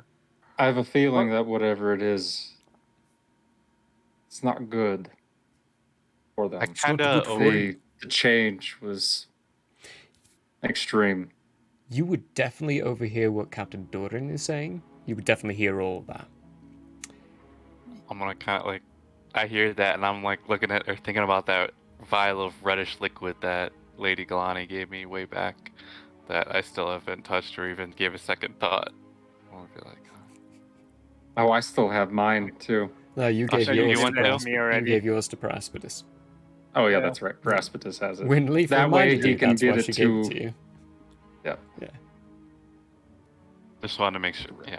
Yeah, yeah. It- After he says something like, they fuck with the body. That serum itself, highly sought after. Very expensive, How much? actually. I'm gonna look at Percy. How much could Well- one get for some? Depends on where you go. Last I heard, well, let's see. If you're talking about the Shallows estates, they're willing to pay 2,000 for it. As far as our own governments, well, the officials will only pay 1. But if you gave it to Folia herself, she would pay 3. Especially if you had any information or any insight regarding the serum itself. So the Shallows for 2, government for 1, and what was her face for 3? Folia. Captain Folia. Oh, well, Captain Falia. that's what they call her. I will keep that in mind, and if I get my hands on any and any knowledge on it, I will probably attempt to bring it to Captain Falia directly. So with advantage, give me a deception check. As I'm helping you out by trying to butt in, to the. I'm trying to like. More with advantage of, I believe that's genuinely what Praspidus would do, but it's the if I get any bit that you need to do a deception check with, because you already have some. Yeah, the funny thing is, Percy doesn't know what that is. He just knows that Yorlandriel gave it to him, said it was important, and I put it in his knows. bag. I I knows know. what it So, is. now I you didn't know, say anything. That's actually a fair point. So then, no deception check at all. So it would be Yorlandriel who would. Gives the deception check. If I You say know- anything, but I'm not going to say anything about it. Facial. I actually want to ask you to do a deception check with advantage because you do tend to use your face with your responses quite a lot. Yeah, that's true. Oh, thank God for advantage. Oh, thank God. What is it, deception? Yeah, deception. I So know -1. charisma's -1. Yeah, so For me as 16. well. 16. Okay. He doesn't seem to notice. That's funny, Like, you 'cause I give rolled off a bit 5 of and then 19. yeah, I go like. But I do say, what information do you have about it? It's red, they drink it before fighting, and they're fucking fierce. If I The- didn't know that before, I know now. Oh, you know now, yeah. So Uh-huh. It's almost as if they don't feel anything. I'll give you an example. The last fight I was in, I hacked the arm off of an individual who was undergoing the serum's effects, and he didn't react. He kept fighting, even though his left arm was missing. He just kept going.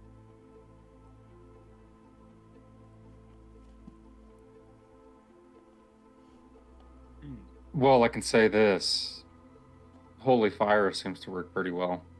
So, whoever you want to take that to. He downs the rest of his drink. Holy fire. I wish I could use that. Unfortunately, he stands up, taps you on your breastplate. You're the only chosen out of the two of us. Then grasps your left or your right shoulder and goes, "Are you staying the night?" Yeah. We are. Good. You can stay here. If you do, I'll make sure he builds me. I'll take care of it for you. If not, you're more than welcome to stay at my place. We've got plenty of floor space for you to occupy. That's the part under where we're staying.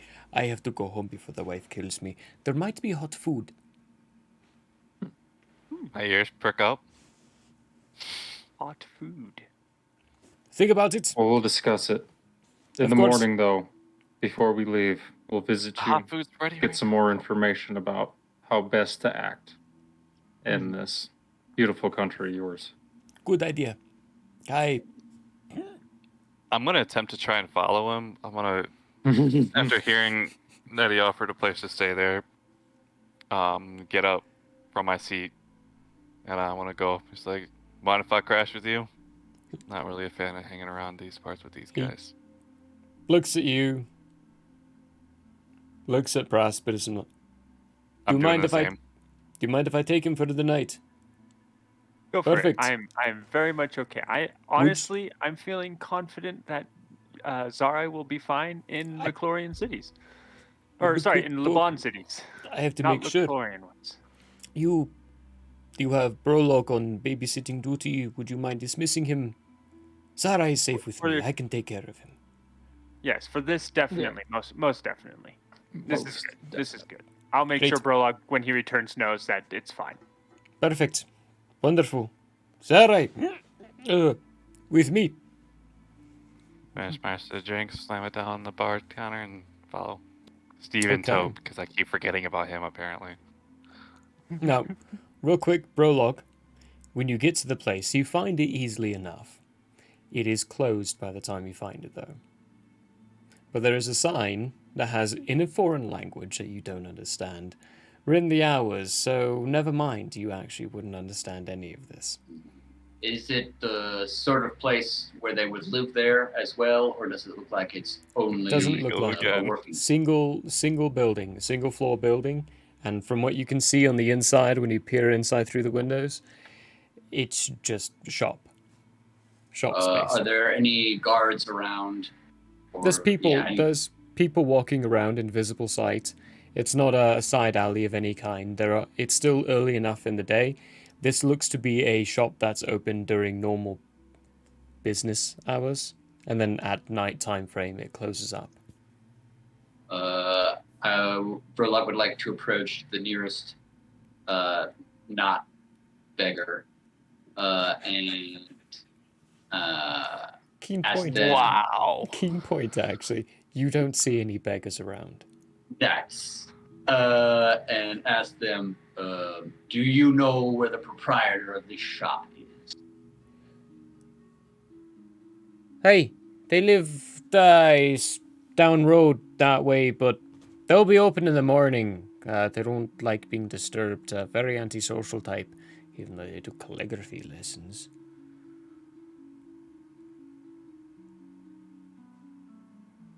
I will give you a gold to take me there.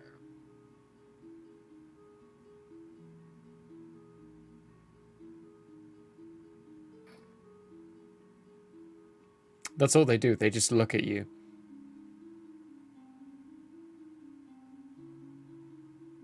I will take that as an acceptance. Lead on.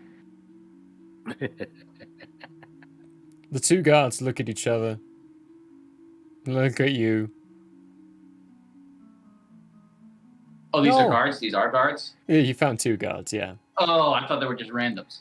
Oh, okay. I probably would have tried. Right. Okay. But they pointed the way to the. They just gave you a general direction, like, oh yeah, they're that way. And when you think about the direction they pointed, it's no streets, they pointed through buildings. Okay. Okay, Brolock will start walking in that direction until he finds someone who isn't a guard, and ask them the same. Well, they would be in the communal sleeping chambers. They're not working right now. Why are you looking for them? Holiness. If you're looking for holiness, the temple's right up there. No. Where is this one? They're in the communal chambers. Where is that? If you don't know where it is, I don't think I should be telling you where it is. We're not supposed to. I am a guest of the captain. I'm not too sure about that.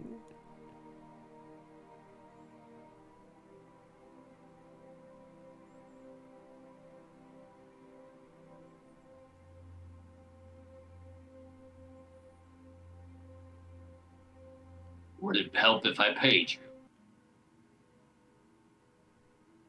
No. I did not think so. Hmm. Is there anyone that I can find that will take me there? Captain Durin? Or any of the city guards that know you're allowed to go there?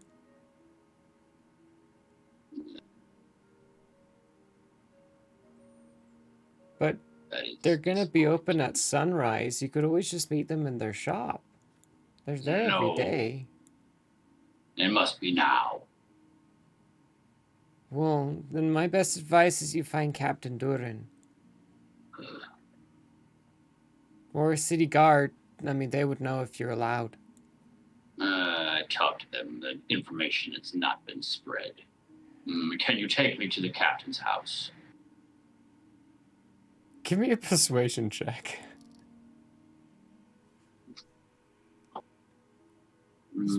12. This person looks at you and says, no, in fact, I really need to be going now. I'm sorry. I hope you find Captain Durin. Bye.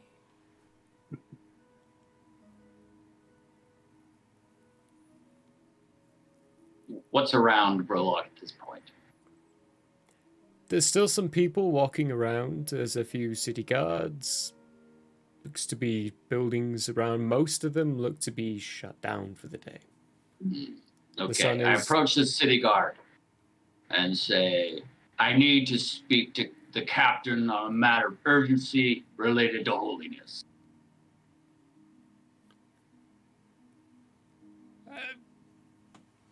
Alright, if you just wait here, and I'll go get him. Where do you think he's gonna be? He mentioned going back to his house. Well, that answers my question, because you see the sun's kind of mostly set. His wife's pretty particular. Yeah, his wife would be his house. Alright, you stay here. I'll go check. The taller and bigger of the two walks off. And the smaller one looks at you. Yeah, he'll be back pretty soon. I hope. Very good. And with that, Prologue waits in silence. We need to take a break because this guy needs to lose a few ounces, and I know Jeff does too. So, and most of us do. So we're going to go lose a few ounces and prepare ourselves to gain a few ounces, and then we'll come back into Andrea as we're at. But we'll be right back.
Hello, we're back.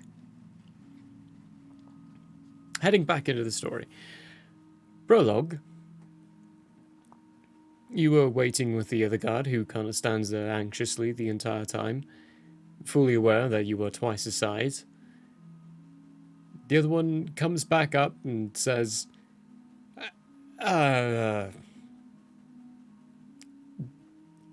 his wife immediately told me to bugger off. Said they had company, and they were not receiving any visitors for the night. Wait, I'm company? Your company. Feels nice to be wanted for once. I was told I need him to be able to find the communal sleeping area. Is Yeah, that true, or can you take me there? without permission, yeah, that would be true. You would need permission from him first off.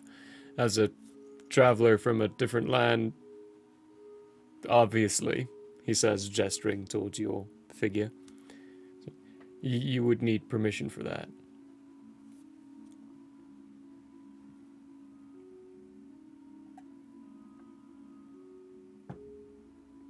Where is his house?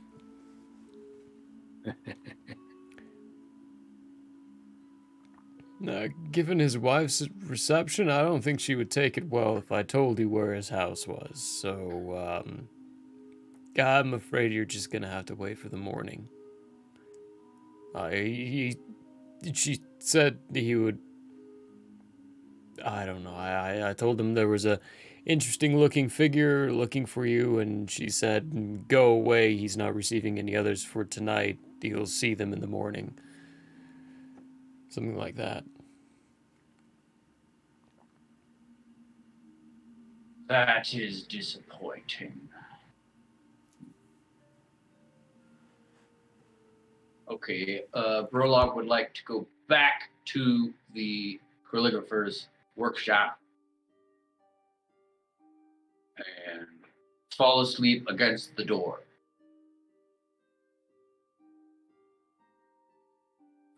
There's a series of, during the process, a few people who question your being there, but no one really disturbs you. They just leave you there. Good choices. Honestly, I thought you were gonna do that last time too. And then I was disappointed when you didn't, so thank you.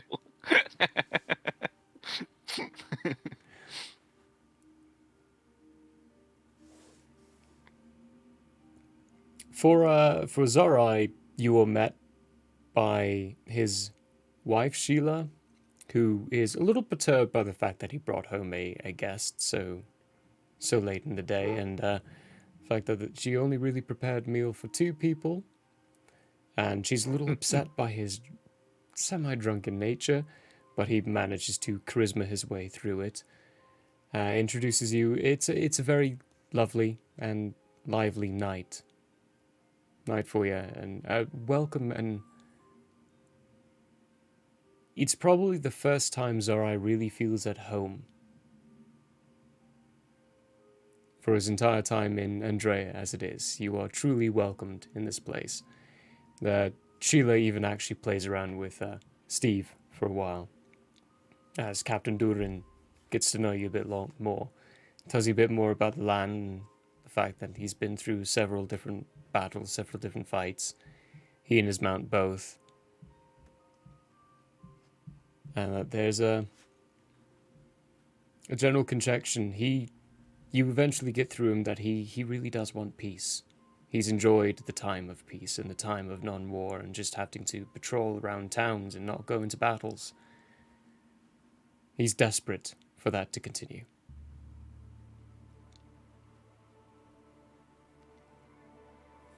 For the rest of you, Anubisai is outside. What? Again, or you're inside the tavern at the table. I'm inside, yeah. Yeah. You're at the table. Eulondriel and Praspidus, you're left inside the inn. Praspidus is going to look at Eulondriel and then over at Nubis and then back at Eulondriel and say, I've got to go over with you the first 100 pages of this book this tome that I've been reading. It might interest you. Keep in mind, Anubis is dislocated from you both, but still within I'm earshot. talking to you, Landrio. Okay. And I want to kind of include Anubis in on this conversation because I have a feeling she might have some intellectual input as well. Is it an inside or outside kind of conversation? I'm going to glance around the inn. What kind of people are in here? Give me a general perception check. Perception. 7. There's people. There's a lot of people. A lot of military uniforms. A couple of civvy uniforms. Civilian. When I say civvy, that's what I mean by civvy. Civilian. Oh, someone knows military people. No, civvy, actually, you can blame Mrs. Daddy for that. One of Von and my old drama teachers.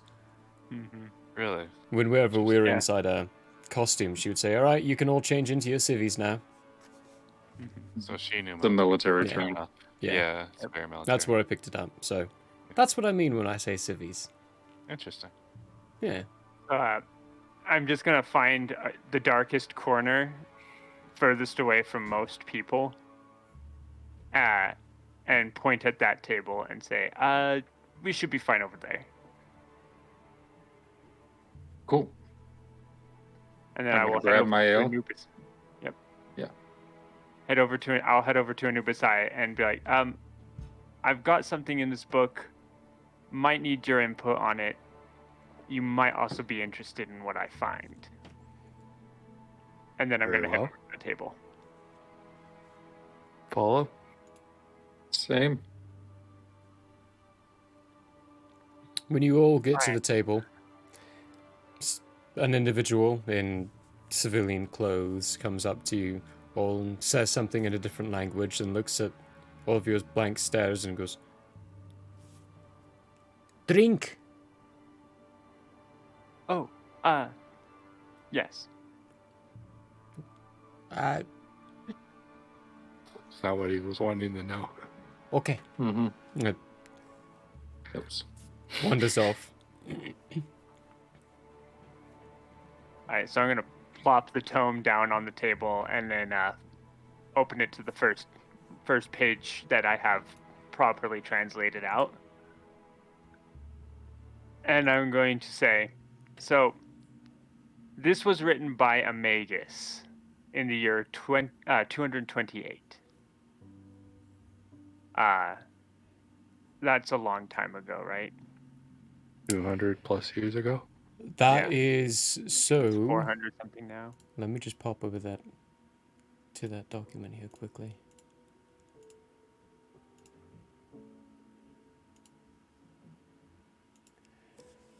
You might It's- turn that music up just a smidgen.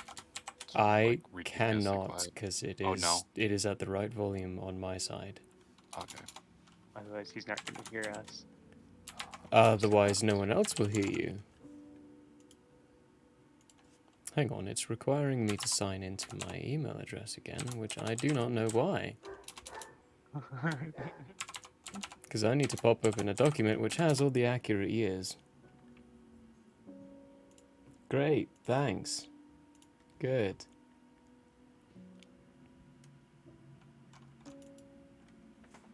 Come on. You can load.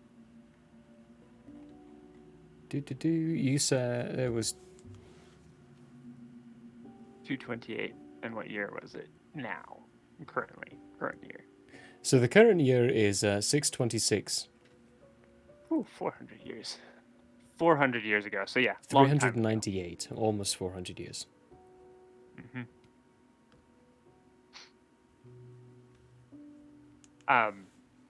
It was written by Amagus, obviously. Otherwise, you know, anyone would be able to read this. And in it, I found documentation concerning a few herb plants, a denthral ethorus, and a ministral root. Now, Dendril Ithoris is a plant that's usually found in Andrea underground, or was found in Andrea underground. It's incredibly volatile, very dangerous plant. Typically, people who come in contact with it are essentially infected by it and start to lose themselves. So it's not a good substance to come in contact with, and healing people who have been affected by it has proven very difficult. And minstrel root is much more common. Originally, it was thought to be worthless, but difficult processes of curing it have really resulted in some strange things. This book, I point at some of the pages that have this passage on it. These singes aren't from the fire that happened in Perth. These are actually from whenever the writer was writing this. It looks like... To note, the singed pages are found in the Nature's Tome. Oh, the Nature's Tome. The Nature's Tome, which was given to you by the chief of the other nation. Yeah, I have that open on the side then, and I'm pointing at that instead. This tome is the Tome of Herbalism, by the way. I brought it over from Chief Evan Bright. He's lending it to me. When whoever documented these pages documented them, you can see here that some explosions happened. So I think we can say that minstrel root might cause explosive possibilities. Yeah. Other than that, this book also talks about setting up shop over here to run tests on subjects, and I've got close to numbering up to 327 different subjects here that I've been able to go over. Some of the numbers are missing, which means this tome, when it was being written, like, the guy was definitely pulling stuff out and tossing pages away and whatnot. But this guy was going through some very dangerous magic, and especially back then, almost all of it that he mentions in these passages I've translated so far have been illegal, and include teleportation and going to other realms. Like you say, you're from Daggerfim, Yolandril, another realm. So you're thinking this mystery man of ours came here specifically to do illegal magic because it was out of the reach. Mm-hmm. He specifically states here in this passage, and I point down at the book, I was promised no interruptions, restrictions, or rules. That is exactly what I've received. So he got what he wanted and proceeded to test on people.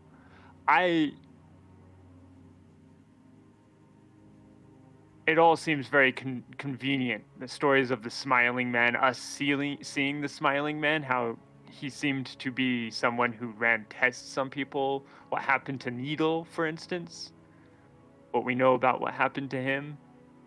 Well, we know that's happening to people born with magic. Mm-hmm.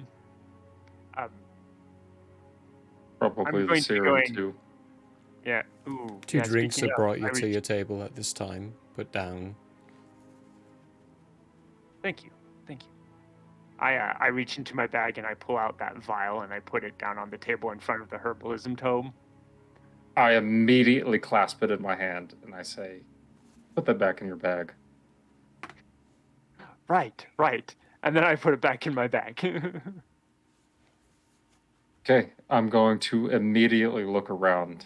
Okay, give me a perception check. Oh, fuck yeah. Nat 20, even though it doesn't matter, with a, which comes out to 23. Okay.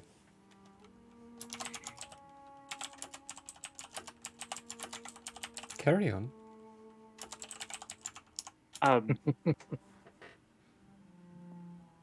I haven't found any passages in here concerning that substance per se yet, but if things tend to go the way I think they're going to go, and we do find information on that, then I think it's safe to say that whoever this is, and whoever has been kidnapping people who are gifted for the last very long time, are operating probably within Recloria. What color are those herbs? Either one of them red? I'm gonna go over the herbalism tome. Is there a description of the color of the herbs and their There is. distillation?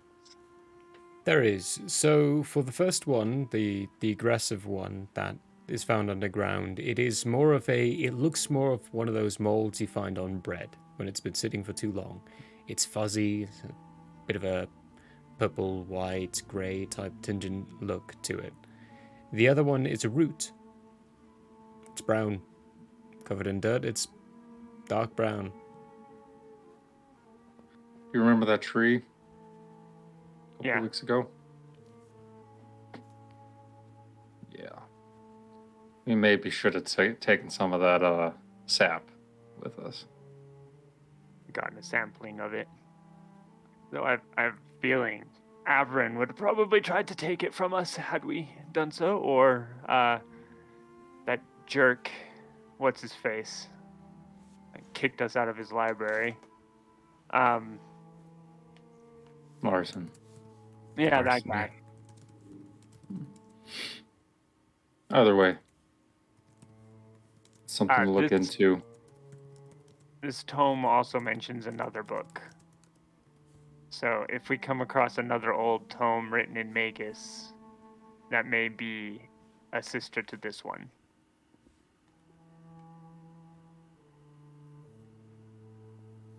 Let's keep an eye out. I really don't think these pieces are going to fall in place anytime soon for us. So let's keep our minds on track. We head to the city, and we head north. Yeah. So what we know so far is Kostia came here. She was welcomed by the priest here, which makes a lot more sense as to why she'd want me to be assisting you, Landriel. So in that matter, you're going to have to come back here for those bracers he had on at some point, aren't you? Yeah. And that's going to be fun. So it's off to Lethram then for a bout of competitions. Yeah. Um, Let's try to do that as quickly as possible. where are we heading after that?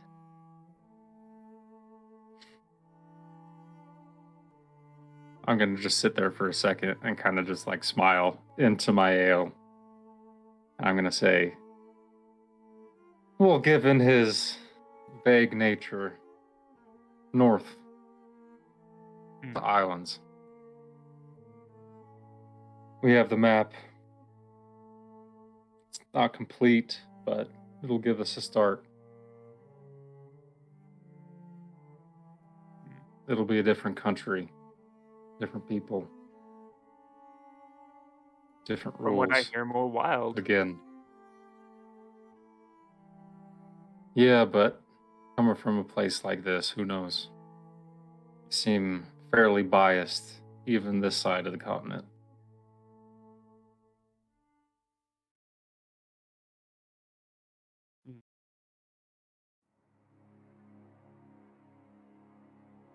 Well, I'll let you guys know if I find anything else in this tome that might give us some headway on anything, really. And with that, Praspis is going to end up sitting down and start poring over the tome. We'll leave. Go ahead. Just gonna say, just make sure you add necromancy to the things this Magus is doing. Yes, it's right. Necromancy. Oh dear. Hey, he's breaking all the rules. Sounds like a fun guy. I'm gonna look at Perespidus squarely, and I'm gonna say, now this might be my homeworld talking, but what are the chances that your government and your people knew about this? Even then. Then it's possible the individual was known of, but specifically from back then, the only time I can think of something going on, none of it pertains to this. I know that's the height of the war of unification, and that's when my people stepped in, or roughly around when my people stepped in. So whoever this is left before the Magus got involved in the war of unification.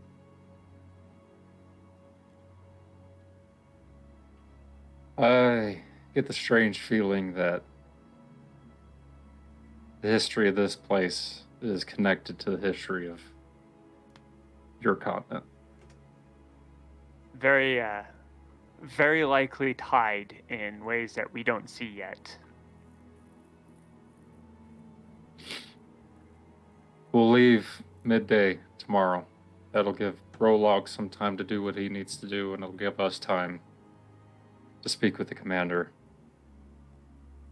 Excellent. I'm going to smile real big, and I'm going to say,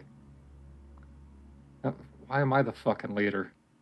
and then I'm going to get up and nod to both you and Anubisai, finish my drink, and say, I'm going to go to bed. Good And night. then leave. Gonna head up and get some rest.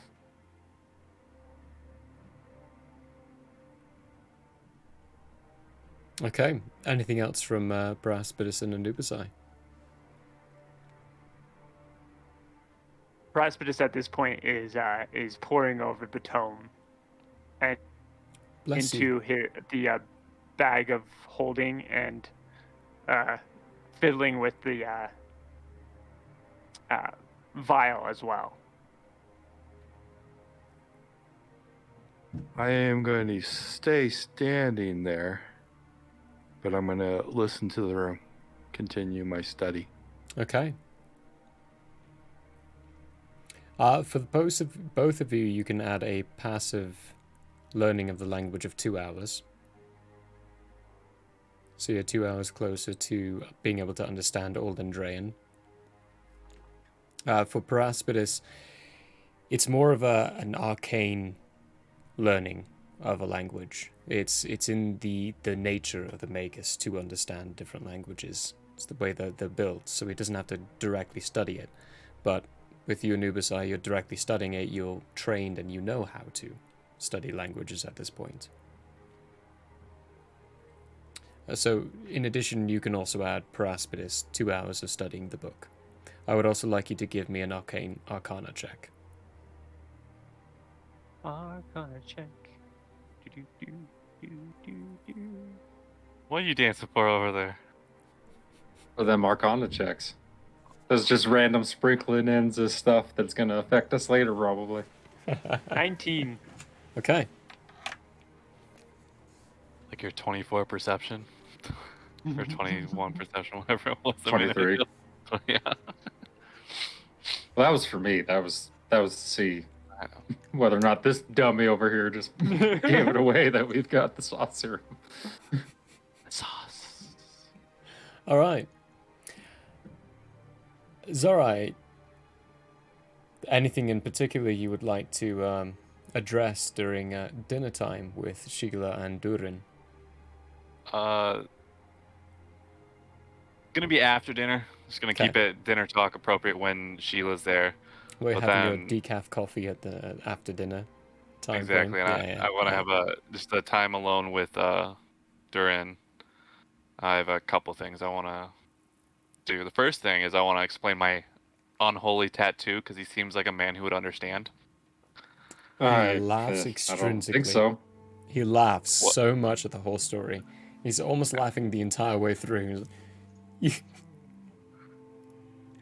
You see how short I am? And like, you've seen Dragonborns, scaled ones, and she seemed pleased by all Yes. accounts. Yes, but you've got to understand. I'll be back.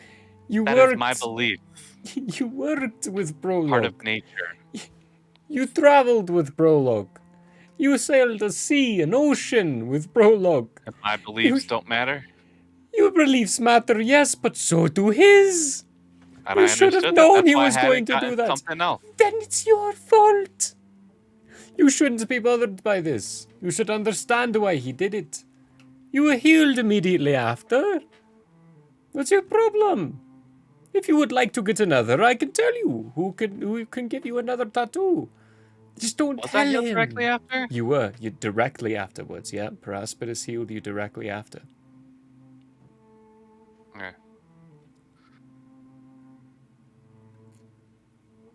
Fair enough. Alright, well, that's that. The other question, or the other concept was, I heard you were talking to them about some potion that was very sought after. Oh, sorry, potion, foreign word to me. I don't know what you mean. Liquid. Liquid, the red one, the red substance. Yes, that one. Ah, yes. For a full vial, it's very expensive. Over here, we don't have it. We can't produce it. We don't know how to. We've never been able to get our hands on enough to be able to take care of it. They're only given enough for the time This frame. dude's about to change the entirety of the future of the war. When you produce Pretty it, now much. to be fair, your hand is a little too open for what Lady Galani gave you. She gave you a very small sampling, which is not a full vial. It's a small. Give me a vial of reddish liquid. It's a small vial. I said small vial of the reddish liquid. That was enough to give you roughly a minute's worth of the fury. A full vial can give you an hour's worth of the fury. So what Paraspidus has will last an hour. What you have will last a minute. So when you produce that, though, he looks at him like, how the hell did you get that? Shit, what city was Lady Galani in? I forget. It was, wait. That was Yark. That was Yark, Yark, wasn't it?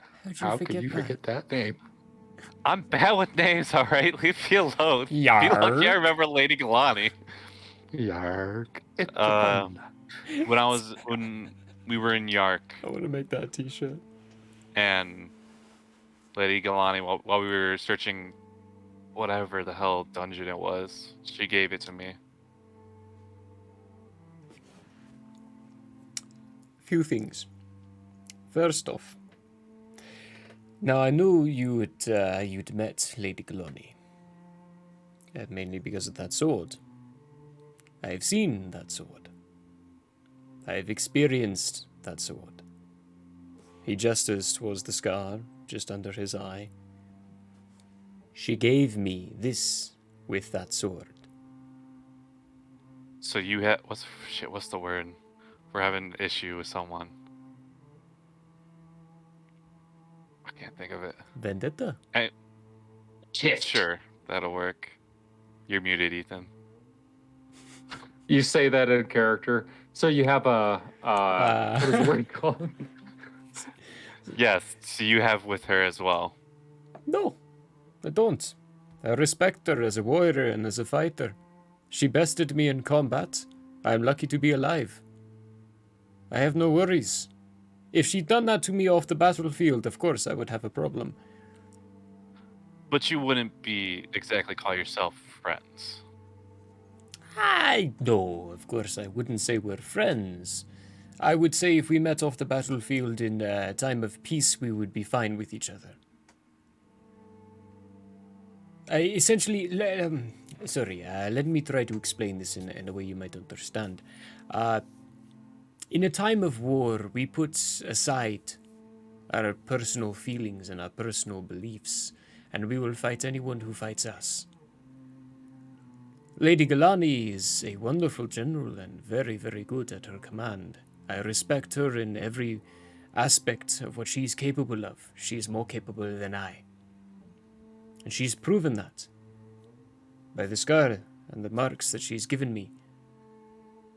However, off the battlefield in a time of peace, I have no problem being her friend.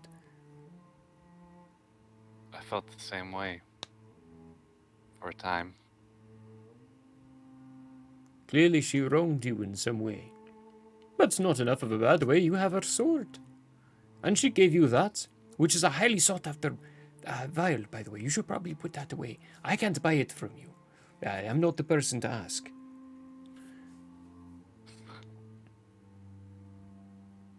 The only reason I brought... Damn, you just gave me too much, man. How do I... Yes, she wronged me. She caged me. For unjust terms, might I add. Do I have faults? Yes, I'm not saying I'm innocent. But it was too much. Well, as you have seen with my behavior with Prologue and his creed, I have no problem with how other people live their life. I don't care. Each person is their own individual and their own being. Though, I will never agree. If she caged you, she had purpose. But I feel this purpose was influenced by my party.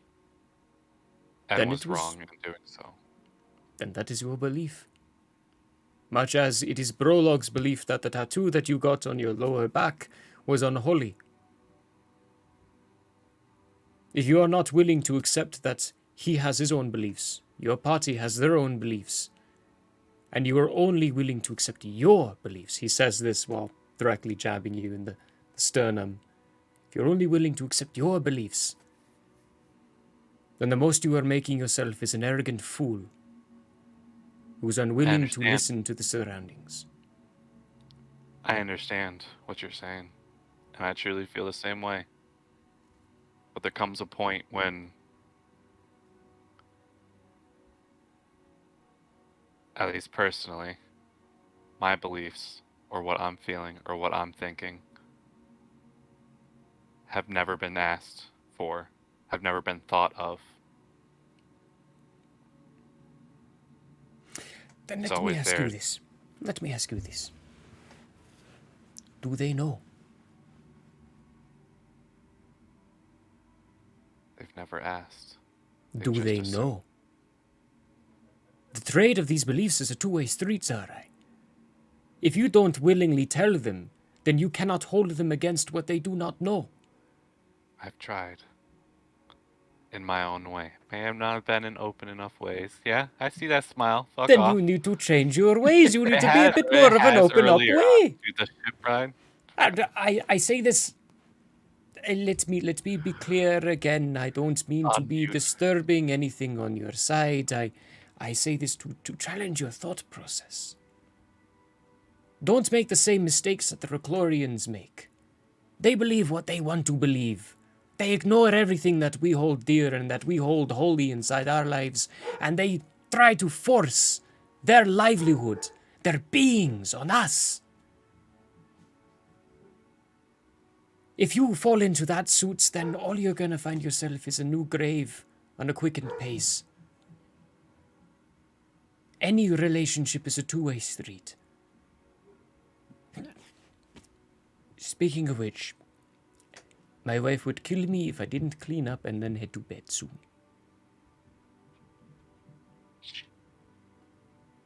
One last thing. The vial. I already put it away. Where should I go to get the fetch price? Anyone higher up than me. Now, I'm the captain of the city, so captains of cities you will not be able to go to. The best person, you're heading to Lithrum. Find Folia. Or General Latog. He'll be there. General Latog will actually be there too. The king might. I'm not too sure about him though. He's a bit busy planning for the the Amnestus meetings, but I hear Brimlin is going to be there as well, so the king might show up. It's a big festival. Plenty of people for you to find. And the sword? Because I'm not going to use it. You will And it never- wasn't given to me like your Landriel is told. Zarai, unfortunately, you will never be able to sell that sword. It is too widely known amongst the people here. Too many people have been scarred by it. No one is going to want to buy it. The best bets would be Bjorn. You might be able to sell it for scrap metal. He'll buy the gems off you as well, of course, but he won't buy it for you for its functionality. He'll buy it for you for the metals and the gems, so you won't get as much from it. And then my best bet is anywhere in Recloria, they won't believe that you just found it or that you were given it. They will only believe that you stole it. And the short trip for that is to the prison. Yeah, I've given up selling it and trying to sell it in Recloria. That implies that you tried. I did. And that's funny to me.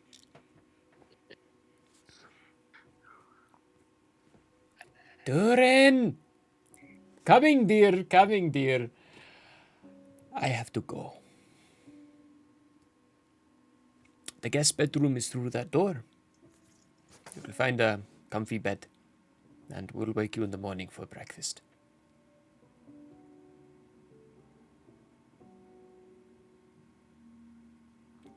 Make yourself at home, Sarai. I'm not going to throw you in prison here. But keep what I say in mind, please. I would hate to have a report come across my desk depicting your arrest for unwillingness to adhere to our culture.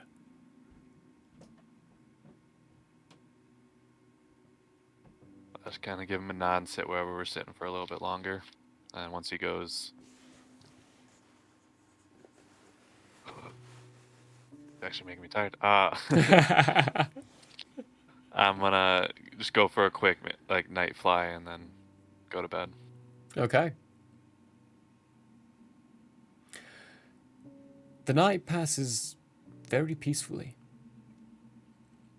Like, you all have a genuine good night's rest. Except for maybe, well, actually, no, Brolog, you're probably just used to passing out in places like this, so you have no problem.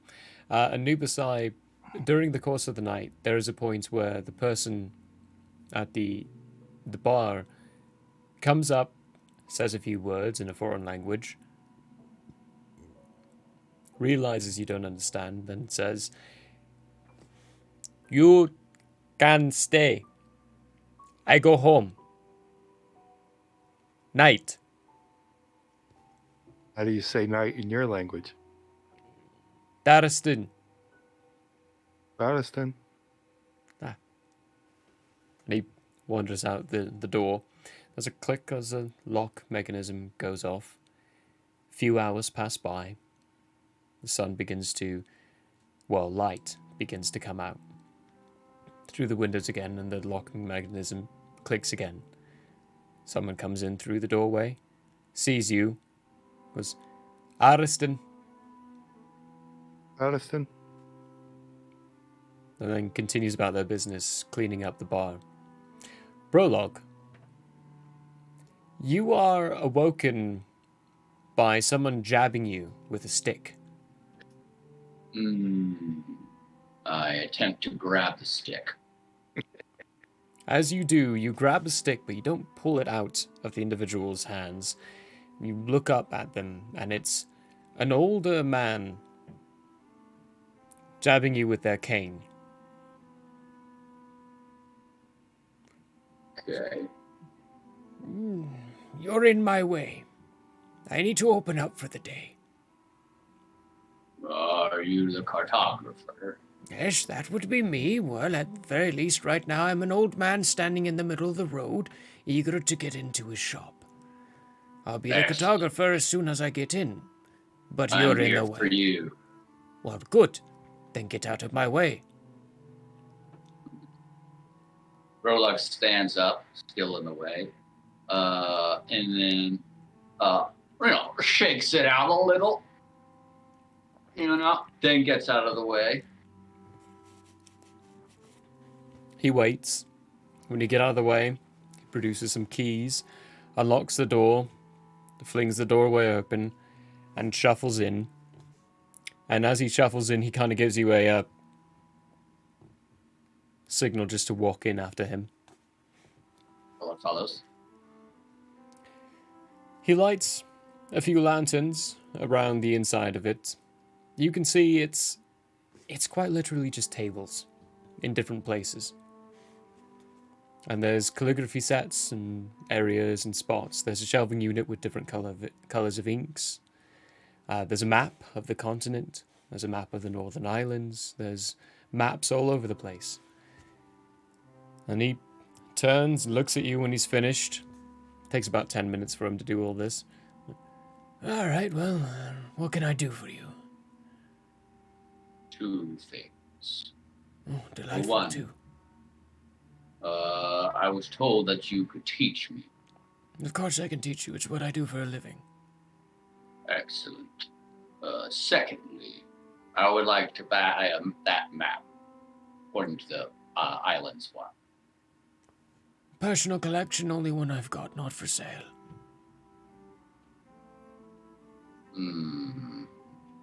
That is disappointing. Very well, just the first. Good. How long of lessons? Are you looking for a package deal of days, weeks, months? You have until my leader comes for you. Oh, Potentially prorated. today. By the hour. Great. Good. Take a seat. Excellent. Did he close the door? I did not. He, after he tells you to take a seat, he walks around, closes the door. Then Okay, comes... when he does that, I wish to follow him out there before he closes the door. We'll look for any person on the street. There's a couple of people. It's not very populated at this point. It's still fairly early in the morning. I choose the spryest looking one and say, you, sir, or ma'am, whichever it is. It's a child. A child, perfect. You, child. Yeah? Still calls him sir. I need you to run a message for me. Where's the work here? I will give you 1 gold. 1 gold? Yeah, sure. What do you want? I need you go to the, what is it called? Horned Hare Inn? Yeah, I know the place. You're not allowed to Find go the- in there. My parents Find say the it's a w- bad place. Child, Yes. find the white man. Okay. Tell him Brolog is here. Okay. And awaits him. Okay. You'll be paid when you return. Now. Half now. All right, half now. Okay, he gives him whatever that is. 5 silver. Prologue Yeah. literally just tears a gold piece in half. It's just like...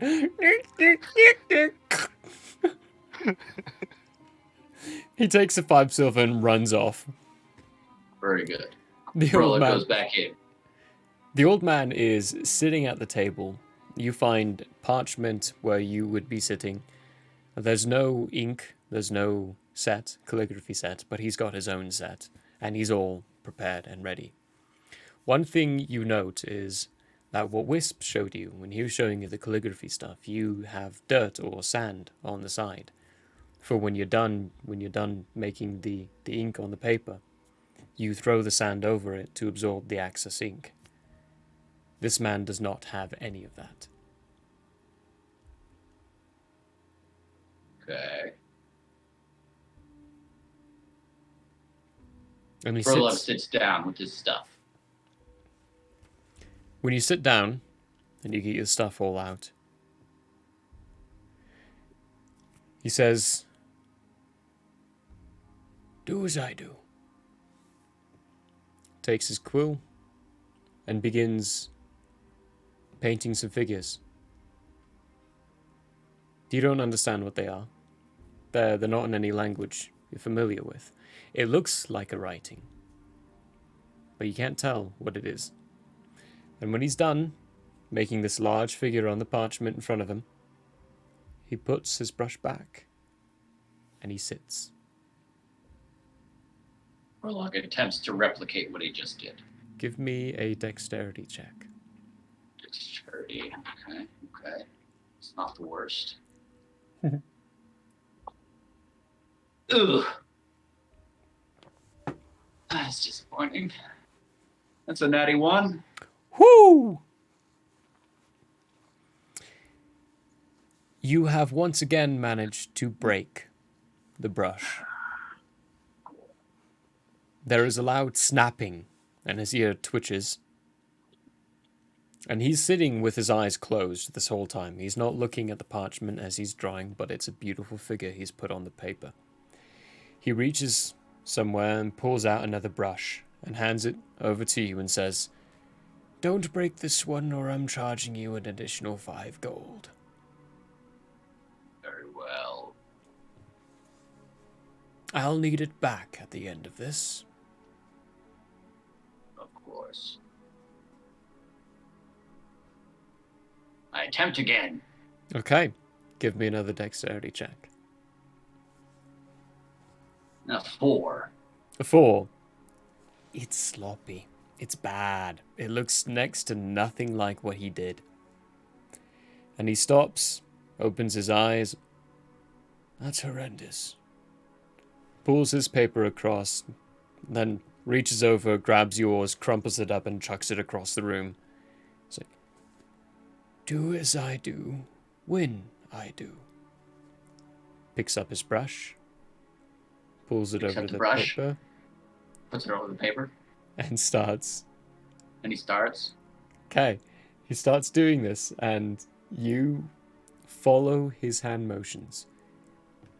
Yours is a little jagged. It's a little shaky, a little edgy on the line work. His is pristine and perfect. And the whole time, he's doing it with his eyes closed. You have to do it looking at the paper and looking up the entire time, trying to follow his every motion.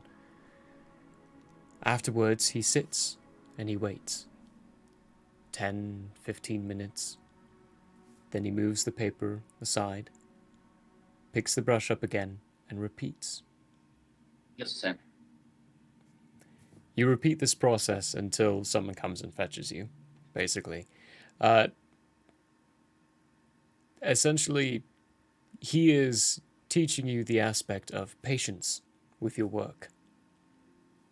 What Wisp told you about is the ability and how to use the paper. Once you have perfected this, you will have much more clean calligraphy work. Right now it's jagged, it's broken, it's not good.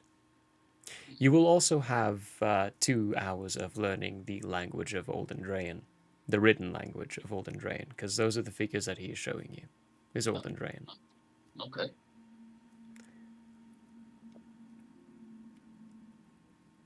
But this is work that you're going to have to continue practicing outside of this lesson. He's giving you the base work to practice and get some additional training on it on your own, because he won't be able to follow you. It's the same thing that happened with Wisp. Eventually you'll perfect it and you'll have to go to another trainer and get another lesson to try to perfect that lesson. Sounds good. Perfecto. When everyone also picks you up, he's going to be charging you 23 gold. Sounds great. Great deal. Okay.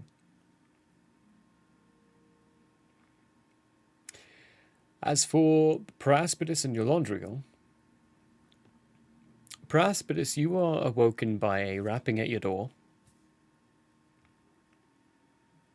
I shall rise, make sure I am clothed, and open said door. When you open the door, there is a human male standing there, and he looks at you and says, Some kid just ran by and said your prologue is at the calligraphers. Doing something there. So, yeah, there you go. Thank you. Don't know what that information is useful for, but if you want some breakfast, we got some nice fresh eggs cooking downstairs. They just laid, so they're good. Worth the gold. Excellent. I'll be on my way down. Thank you very much. You're welcome. That suit of armor, it's with you, right? Yes. Okay, figures as much.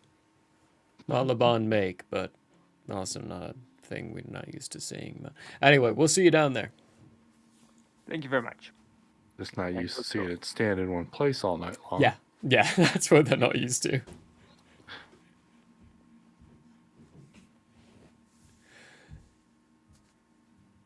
Yolandra, you wake up naturally in the morning. Okay, I am going to sit up in bed, and I'm gonna think to myself, okay, go and ask him. And then I stand up and I put my armor on in one smooth, fluid motion, and then you're muted.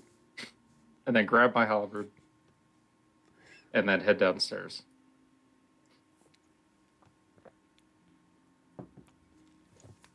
Brisk morning. Given a breakfast ale. It's darker than the other ones. Thicker substance. More like a stout, as you would look at it in IRL. And some nice fresh bacon, Canadian bacon, or, real bacon. Eggs, sausage, baked beans, toast, grilled Fancy tomato. ham. Still amazing. It's Not bacon. fucking bacon. It's bacon. It's still bacon. An English breakfast. You are essentially given a traditional English breakfast for breakfast. Zarai, you wake up before everyone else.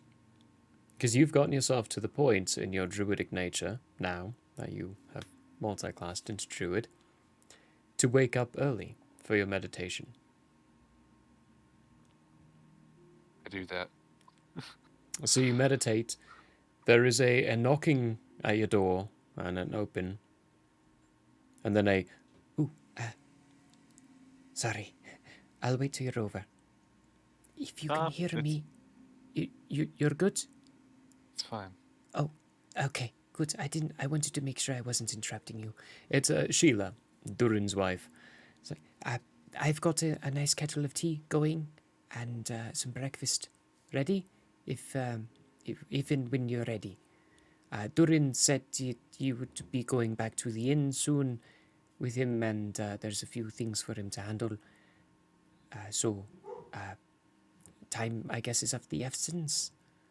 But whenever you're ready. No rush, no rush. It's a Sorry. pleasure, thank you. I'll be out shortly. Of course, of course. She closes the door. You hear then at the other side of the door, Durin! Get your ass out of bed!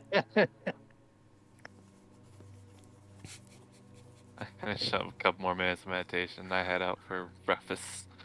Breakfast!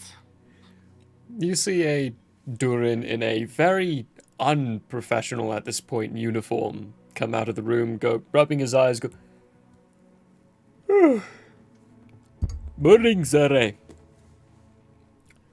I'm gonna immediately offer him. I'm gonna check my flask, my small flask, because I've got 3 and 2 are not Yeah, drinkable. two. I'm You should clearly not gonna. drink. I'm gonna. And I'm gonna, like, before I hand it to him, I'm just gonna give a little bit of just like a scratch on it, just so I know which one's the good one. And then here, little hair of the dog. He takes it, looks him. This is from one of the boar's heads. Did you perchance meet Hank?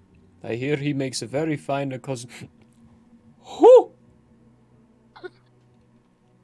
I assume this is one of them. It's one of them. It's not Hank's, but it's all right.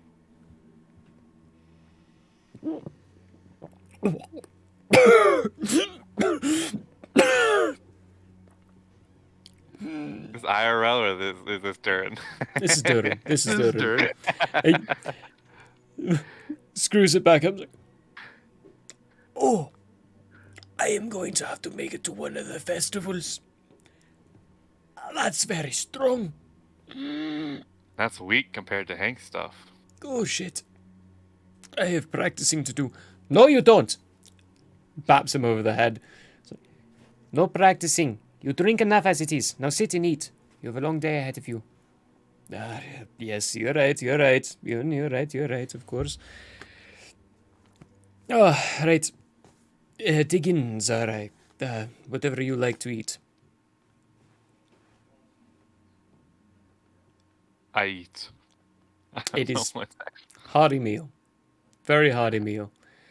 Some of it, the meat is very gamey. It's very Hell yeah. it's not as tender, more chewy. The Kinda what I'm used vegetables, to being like just living out in the woods yeah, with my yeah. This is much more close to what you're used to. Like the vegetables that are presented as well are much more. They seem hardier than what you're used to. think like but- Ratatouille. You win the critic eats the Ratatouille. Yeah, yeah. And Think it's that. like That's actually a good comparison there. It's almost as if it's more of a mountain type grow, hard earth to grow vegetables in, difficult type terrain, hardy meal, full of carbs. You're filled up and very full at the end of it. And the captain looks at himself, his disheveled state, and goes, I've got to clean up. It's going to be lend him soon. a hand. I have Steve and I help him out. For the first part, him undressing, basically, he doesn't welcome you in for that. Not that, yeah. For the No, next bit, though, obviously. putting his plate armor on, he does ask for your help on that. And when you're applying the plate armor, it is so different. The design and the make of this armor is very, very foreign to you. It's not your typical plate armor. It's difficult to put on. It has very intricate designs. You frequently have to ask him, where does this clasp go? Which one does this attach to? Or how does this go? Or what is this? And you're holding up like this weird plate shape, and he's like, that's my elbow piece that goes here. And you end up helping him assist, and at the end of it, he goes out to his mount, who, again, needs to be plated up. You assist him with that, and it's, again, a very intricate. Sheila even comes out and assists with this. He mounts up, offers you a position in the back, and you end up going up to, if you'd I don't like, take the don't position. take it, of course. I'm He just looks, I prefer to fly. he looks at you afterwards and like, Ah, you've got wings, why did I offer? I don't understand. I'm confused, sorry, still, morning brain, still maybe a little drunk. You're fine. I'm not used to it either. I have to kind of tie him down almost to keep myself in other cities up until now, so understandable. Well, there is much we have to do and discuss. Let's head over. By this point, it's the sun, you can see it's in the sky. It's a little ways into the day. By the point Yolandrio, Praspidus, and Anubisai would Zorai would be arriving, it would be maybe around 10:30-ish. Okay, well, first thing in the morning, what my plan was to scarf down my breakfast as quickly as possible. Mm-hmm. Good constitution Find- check if you get heartburn. He's young enough, I he will. doesn't. Prologue, Mike. I'm gonna find Percy and say, talk to the commander, I'll be right back. I need to go speak with that guy at the temple real quick. All right. Meet you at the gate at noon. Sounds good. And I'm gonna boot, scoot, and boogie off to the temple. Okay. Real quick, anything from Paraspidus and Anubisai? Praspidus will take his time eating his breakfast. I'm just making small conversation. In small words. In an old Andrean. Okay. Sun, weather, water, the basic stuff, You end up meeting an individual who happily actually has these conversations with you. Starts teaching you small words. The word for table, chair, glass, drink, and starts conversing. It sounds like they're not very good at common. So they start doing kind of a trade back and forth. They'll point at something. Point and name. Yeah, point and name, basically, for the few hours. For that, you can. So for the hours waiting, I would say like it'd be learning 4 hours. Make it 8 for yourself, Anubisai, because you're getting some active training in it. Well, told me the target, but oh yeah, the target is 68. can we make it 69? I mean, Oh sure, let's make it 69. We'll add an hour. No worries. Make it the perfect so number. I'm up to 10. You're up to 10. Yep. Yeah, I did the calculations for learning it, and it was like 156, but then I took into consideration the history behind your 2 characters, and like, no, that would easily be halved. Also, certain people just have that knack, and it's not completely unheard of. Yeah. No, dude who spoke like 13 languages by the time he was 16. Yeah, that's Russian being one of them, which is like another hard one. hella difficult. But, so, you're up to 10 in your hours of learning. Actually, I think it's 12. They had 2 from before. Yeah, it's 12 now, yeah. I want to talk about Esmeralda's on our way after leaving their home. Perfect. We'll get to that in just a moment. Your Londriel. Yeah, I'm going to the temple, part of the priest. Gonna ask him for a favor. Okay. When you get to the temple, the door opens by itself again. An individual comes out, meets you in the dark hallway, and guides you out to the same spot. And the high priest, he is sitting in the exact same spot that Anubisai left him in. Which, to you, would be when you last left, he was standing in that spot. Now he is sitting in it. But he's sitting with his back facing you. Some of the eyes on the cloak move, look at you. And you hear him speak out, using his voice. Back again so soon. Yeah. I had a slight favor to ask before I leave. On the Throm, I have to fight an Aarakocra, as you called them. He's got the belt of Eshnar.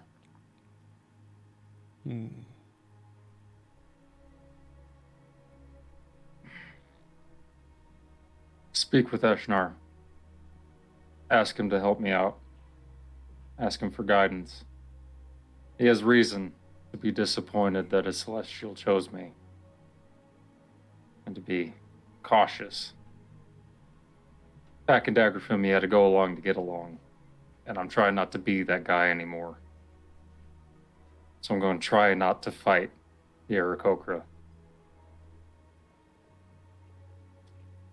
So if you can ask him for assistance in that, I'd appreciate it. I will ask him for wisdom. I will ask him to guide you in the right way. Like myself, you can get away without fighting at times.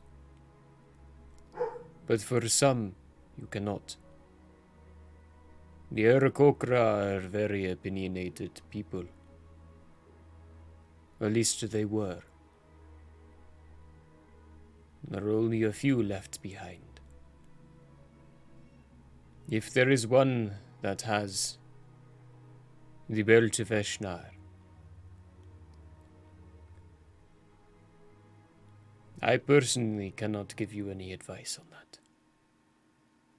I do not know how they handle, or how that piece will communicate. Well, this is worth a shot. And thank you for speaking with him. He's got a tendency not to answer me, but You are not his favorite. yeah, and I don't really expect to be. Neither one of us had really that much of a choice in the matter.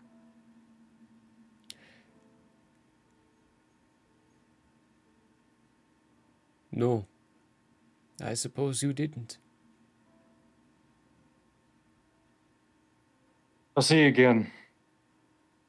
Maybe on my way back through. Hopefully by then,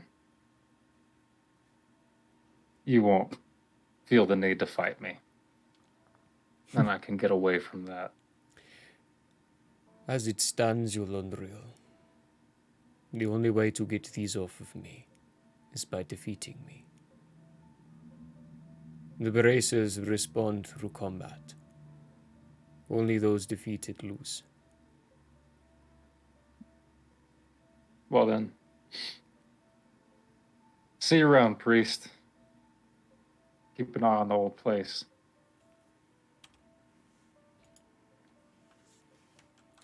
As you're leaving, you hear in your head, you may not be his favorite. But between you and Emlar, I prefer you.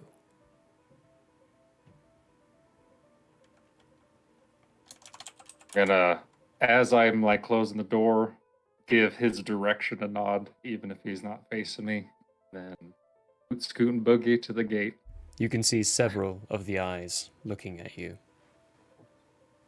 Yep. Yep, I go meet the boys at the gate. Okay. The time comes eventually. You, Zarai, flying alongside, you kind of have to yell up, or you kind of have to yell down, because every time you try to fly next to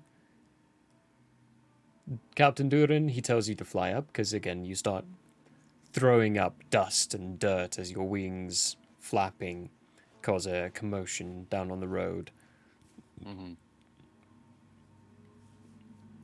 Like, if you're going to want to talk to me, it would be better if you just landed or rode with me.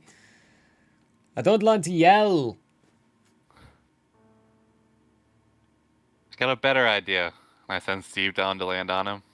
Or land on his ride. Oh. You're fascinating.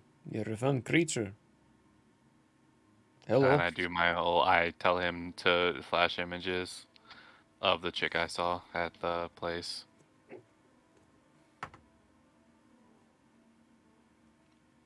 He looks up and is like, okay, I'm assuming these images are coming from your creature. I don't know what you're getting at. I'm sorry. Fine, I go down and land on his ride and be riding, and I'm gonna be like, yes, maybe you could put it in a good word. It's been a minute since I've done anything, and 50 gold is just way too damn much. That's a problem with Esmeralda's. You have to make your work yourself. They don't let you. If you bring a friend, they treat the friend as a whole different transaction. They will negotiate with your friend, even if you offer to pay. But wait, Tom and Lathram sounds good, thank you. Because I can't talk for shit. Go well, I mean, once you're in Lathrom, let them know. It's a busy enough time, you might even meet the Esmeralda. Maybe I'll have better luck, but it's not happening here. It's, he leans a little closer to you. Like, it's a religious community. It's probably not going to happen here, you're right. The only reason I get this, Especially being demon, part demon. Yeah. You see, we don't know that. That's new to me. Your race is unknown to our kind. I'll turn and look him straight in the eyes with my just flat white eyes, like he looks you black eyes, straight in the eyes. Like, don't know I'm a demon, huh? He looks you straight in the eyes and says, and I fly up. If you've seen a demon, then you are the only one in this country who has. We have never seen a demon before.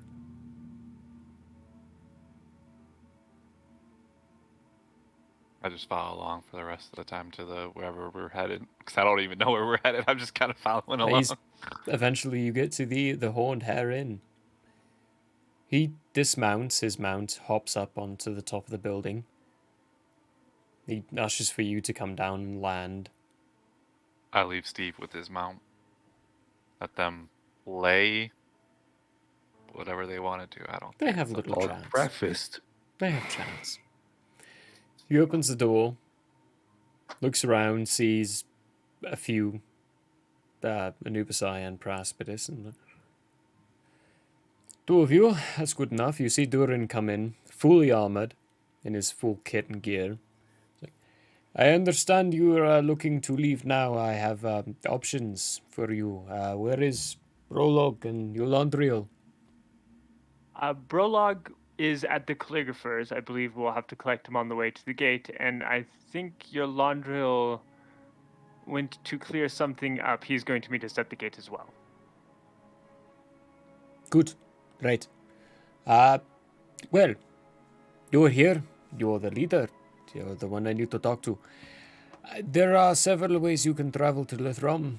You can go by foot, which is longer. It will take you at least 8 days. The path is winding. It's difficult moving through. You could go on our backs. My scouting group could get you through the majority of the mountains. That will make it 6 days. Or you could go by Komaro. Oh, Maro? sorry. Foreigners, different lands, still getting used to. Kolmaro. It's a flying beast. Very large, capable of carrying all of you at the same time. How long would that take? 3 days. 3 days. No, yes, 3 days. You could get through the mountain areas, though there's no place for them to land there. They would have to drop you off at days outside of town.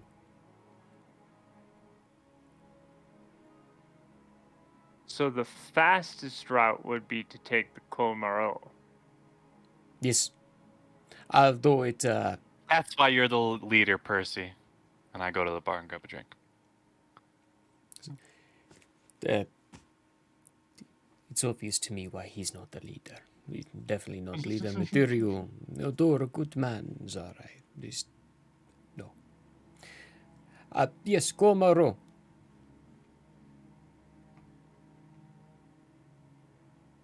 I'm thinking we might take that option. Plus giant flying beast, you said? Not very comfortable. I prefer being on the ground on my beast, but yes, flying creature. They're very large. There's one here in town, so that's why I offer. Well, I didn't want to. I will not lie. I'm sorry. I will be honest with you. I did not want to offer you a ride on the Komaro. However, the high priest said it is important. Mm-hmm. Yes, we actually need to get to Lithrom because your Laundril has Eshnar's work to do, and that is our next stop. So, as much of a religious man as I am, I will not pretend to understand. Yes, I am not a religious man, and I don't even understand. But I was told what needs to be done to get my job done, and that is what I have decided we will do. Is assist Yolandril in his job. Brilliant. Well, get your party together. Excellent. As soon as possible. You'll want to Where- leave quickly. Where do we go for the Kolmaru? It's going to be a little bit of a hike. We need to go to near the top of the mountain. And would that be going through the gate first, or No. is that going to be staying in No. the city? Okay. That would be staying in the city. We'll have to go through some routes, areas, and you'll see when we start. Excellent.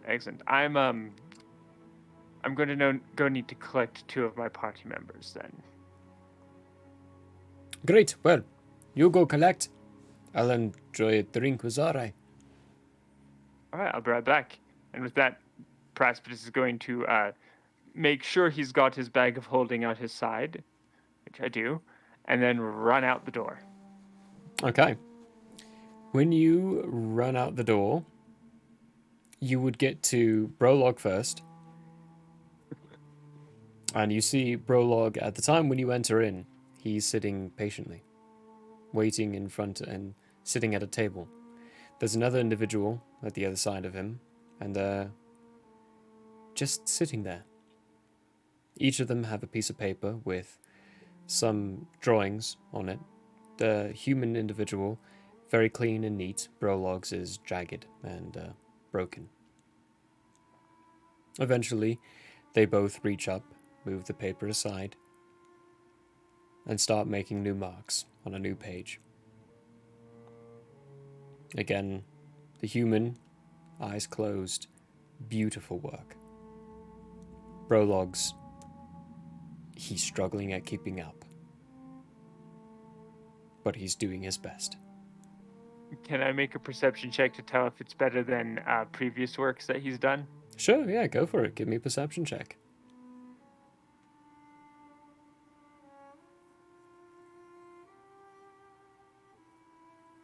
$21. It's worse in ways. It's worse because he is frequently looking up and trying to copy exactly what the tutor is doing. If it was something of his own, you have to imagine that might be about the same. But it's also you also notice there's more of a different technique about what they're doing. Instead of doing what Wisp taught Brolog to do of throwing sand or dirt over the parchment, then tapping it away to get the excess ink, they are sitting and waiting for it to dry. I'll look at Brolog's work and I'll say, hey, I can see some improvement, I think. You're getting better. You'll be a tattoo artist in no time.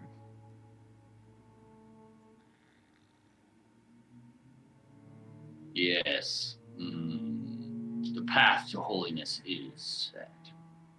Is it time to leave? It is indeed. We are going to fly. Excellent. Brolog turns to the old man and says, may I did not break it, but may I purchase this brush from you?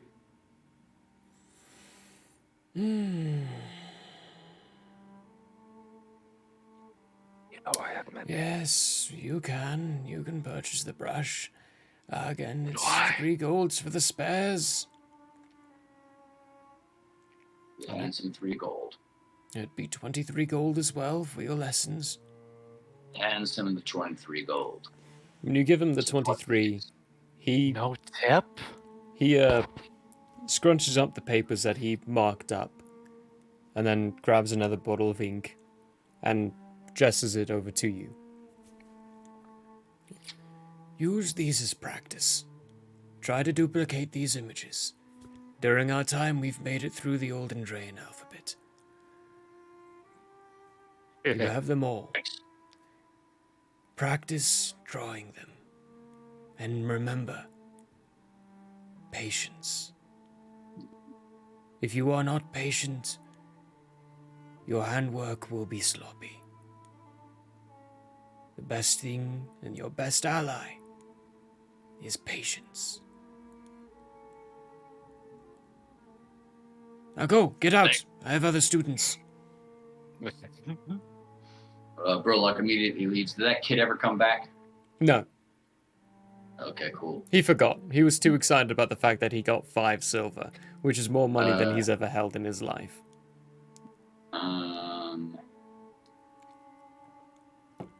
Okay. Cool. Brolog, I have to run to the gate to go grab Yolandriel. He originally thought we were going to be walking out of the city, but we are in fact going to be flying out of the city, so I have to go snag him from the gate. Yeah. Brolog begins running towards the gate.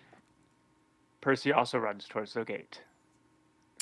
So Yolandriel, as you're making your way back towards the gate area, you see coming screaming around this corner, Brolog going, and then just turns, and then Praspid is kind of trying to keep up, and like, and then they stand around a corner and spin around. No, as I see this come around the corner, I pull out my halberd. I'm like, who are we running from? You hear him call that out. No, it's fine. It's fine. It's fine, Yolanda. We're just trying to catch up with you. Oh, Jesus. God, you are so fast. Why are you so fast? 40 feet of movement, fast movement. Barbarian. The training of my people. I get that next Oh level. my goodness. You do. Oh, what a run. Okay, Yolanda. Okay, glad we caught up with you. We are flying out of the city, not walking. So we gotta go the other way. Okay. All right. And then I look between Brolog and then Paraspitus and then back to Brolog, and I'm like, racy boys. Brolog And starts I go running to the radiant. end. I go radiant form and immediately fly dashing speed. Where are you flying to? I'm keeping an eye on Brolog below me as he dashes, and I'm just trying to beat him. So, yes, but where are you going to? I don't know, wherever where. Brolog takes me. You're going to the inn? Okay. It's quite literally about 100 feet away from you where you all are. The Caligulaphus was not very far from the inn. It was just 2 streets down to the right and building to the left. So, Okay, I'm full it's dashing. very I'm quick. full racing his ass. With Brolog full dashing and you full dashing, Brolog still beats you. Because Yep. he's still faster on land. He's got 40 feet of movement, you've only got 30 feet on the flying. So he barely beats you, but I would say, given the con differences, you would beat Praspidus. Well, okay, first off, Praspidus is even going to run. He's going to look at the two of them suddenly disappear from his sight and go, Fuck it. that's not happening. And he's going to jog to the end. Okay, I'm The good old I'm landing behind Brolog, and then I'm like slapping him on the back, and I'm like, I didn't realize your big ass could run that fast. Jesus. Or Eshnar. God. Brolog returns the slap on the back and says, yes. roll it is damage. Not off. No. No need to. He's wearing armor. If he was bare skin, yeah, but no, he's wearing armor. And then I kind of stand there for a second. I'm like, why am I winded from ethereal wings? I didn't. Whew. Brolog. Man. Brolog's hardly even affected. Yeah, exactly. And we wait for Percy and then join the rest of the group and get on that big old flying bastard. Comes jogging up. And you enter in.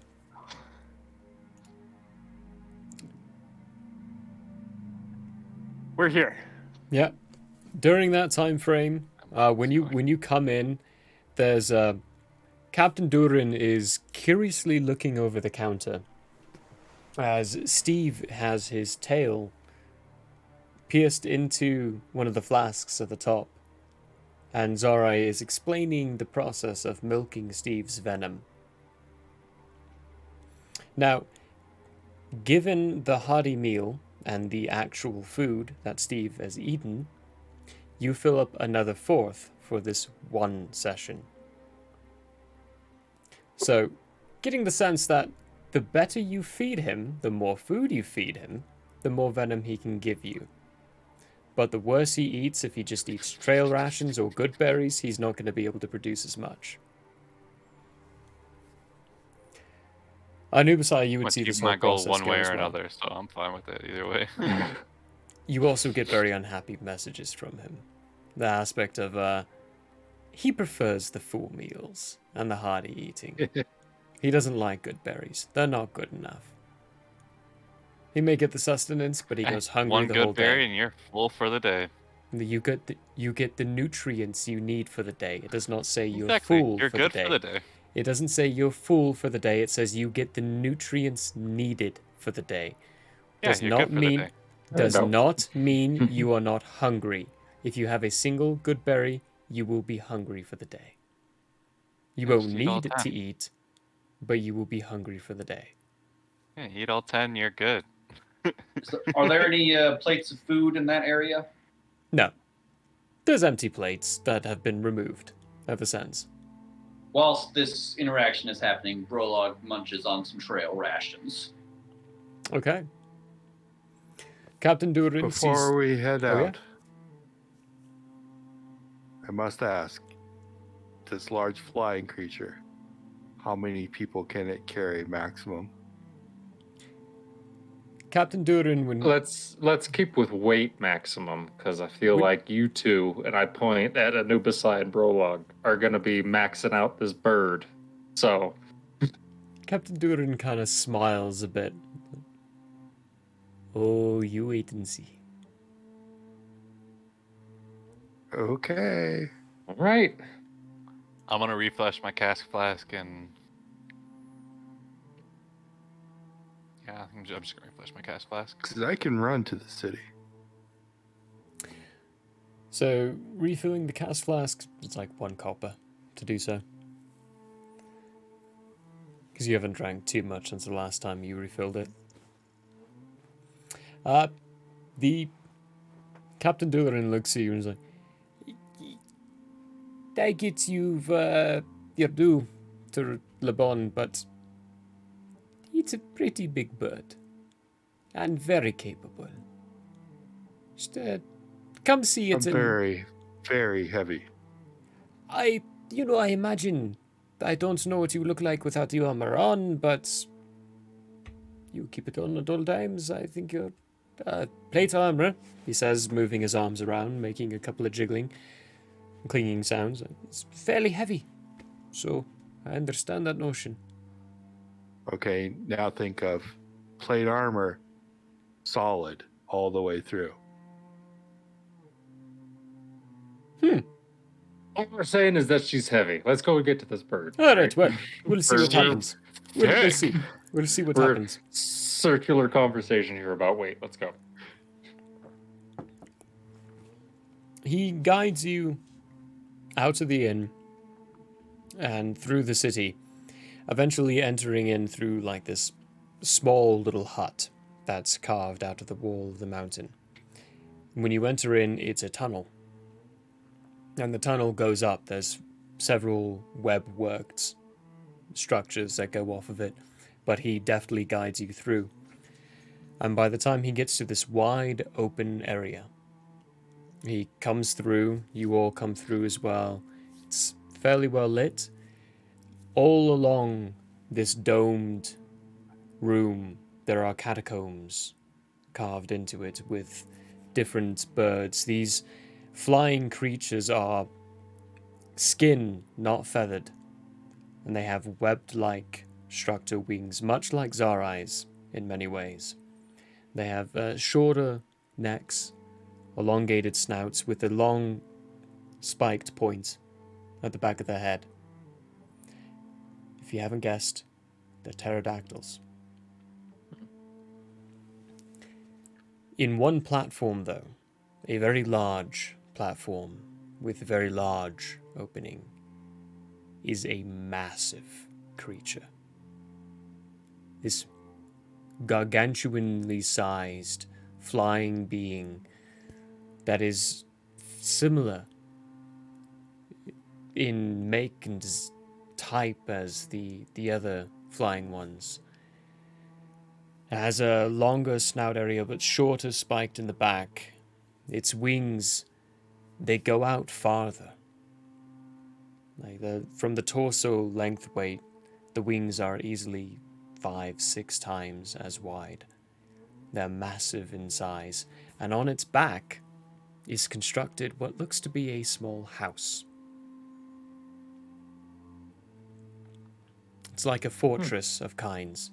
There's armaments affixed to it, but you don't recognize what kind of armaments. Captain Durin looks at it, looks at you, and amongst all the animal noises, you hear him say, "That is a Komaro. It's here dropping up supplies for the city. It's heading up to... Well, actually, I can tell you that bit. It won't be stopping in Lithram, but it'll be flying by. It can drop you off at the very least a day before the city itself. 3 days to get there, maybe 2, given if you're lucky. Given the winds and, such up there and all that flying stuff. I don't understand it. I stick to the ground. Me too. But it's leaving soon, so you might want to go talk to its master. Make sure that they're willing to give you a ride. I've already said that you might. They already said it's okay, but you never know. If they see you, they might not want to. Okay, I'm going to start stepping away. Did you? I'm going to say, thanks for all your help. Hope our paths cross again as I start to hurry, because I'm like, let's go. I'm gonna give him one more swig of my my clearly marked flask stuff. He Sorry to interrupt you, Vaughn. takes it and goes, "If you are in Glory again, be sure to pick me up some of this."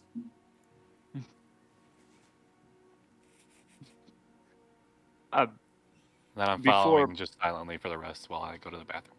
Okay. Before Praspidus joins the others, he's going to turn to the captain and say, "Did you manage to send off that missive to Lithram, letting them know we're on our way?" Oh, well, yes, of course, I can get a runner on it. I didn't see the point in bothering, but you're right. I should. I'll do that now. If anything, I'll make sure one of my scouts do it themselves.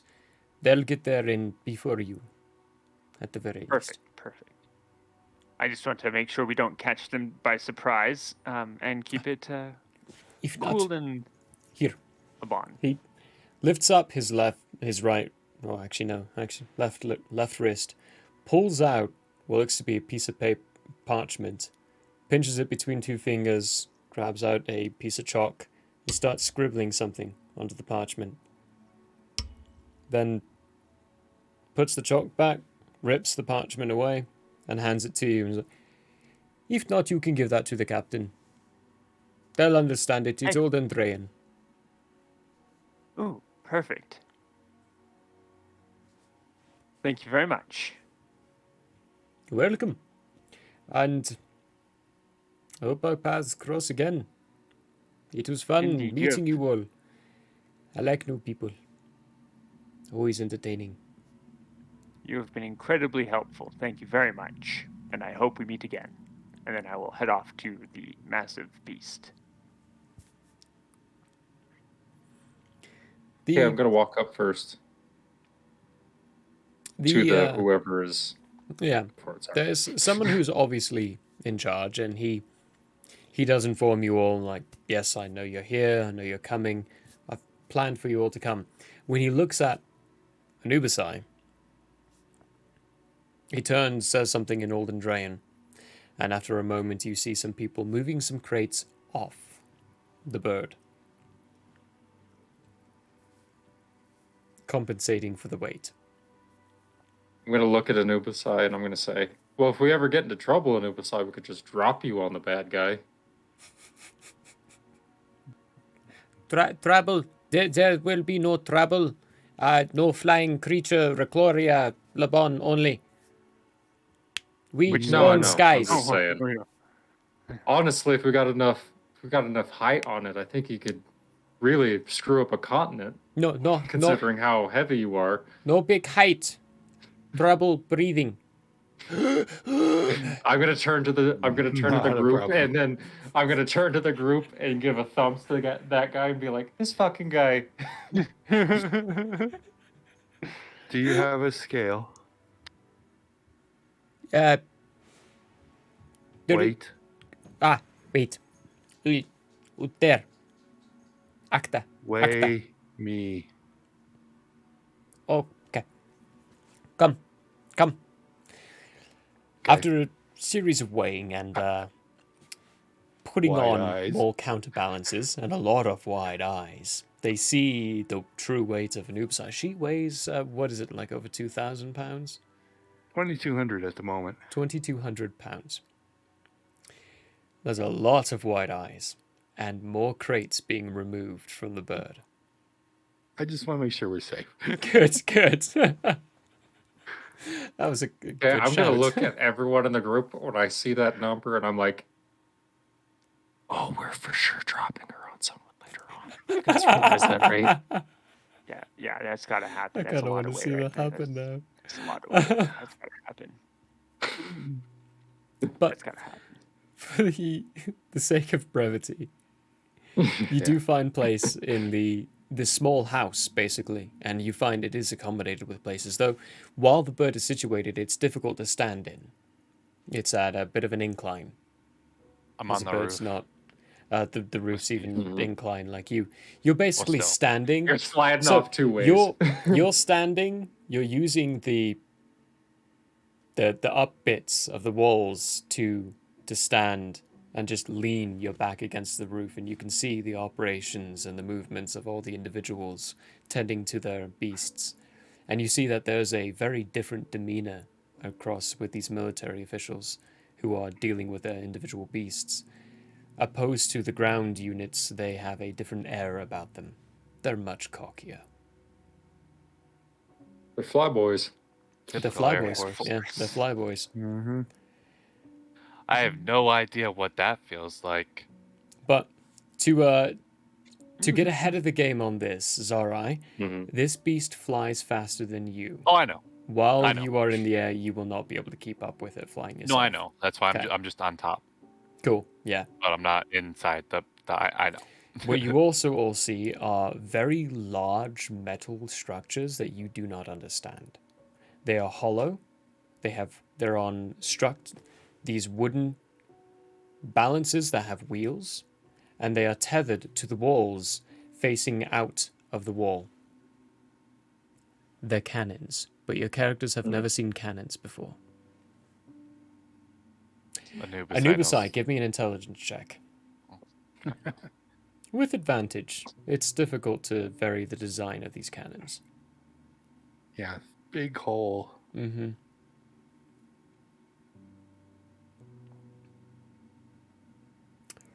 Not good. Good thing I gave you 11 and a advantage. 2, so 11. You know it's a cannon. You know the concept. You've very Yeah. rarely seen it in use.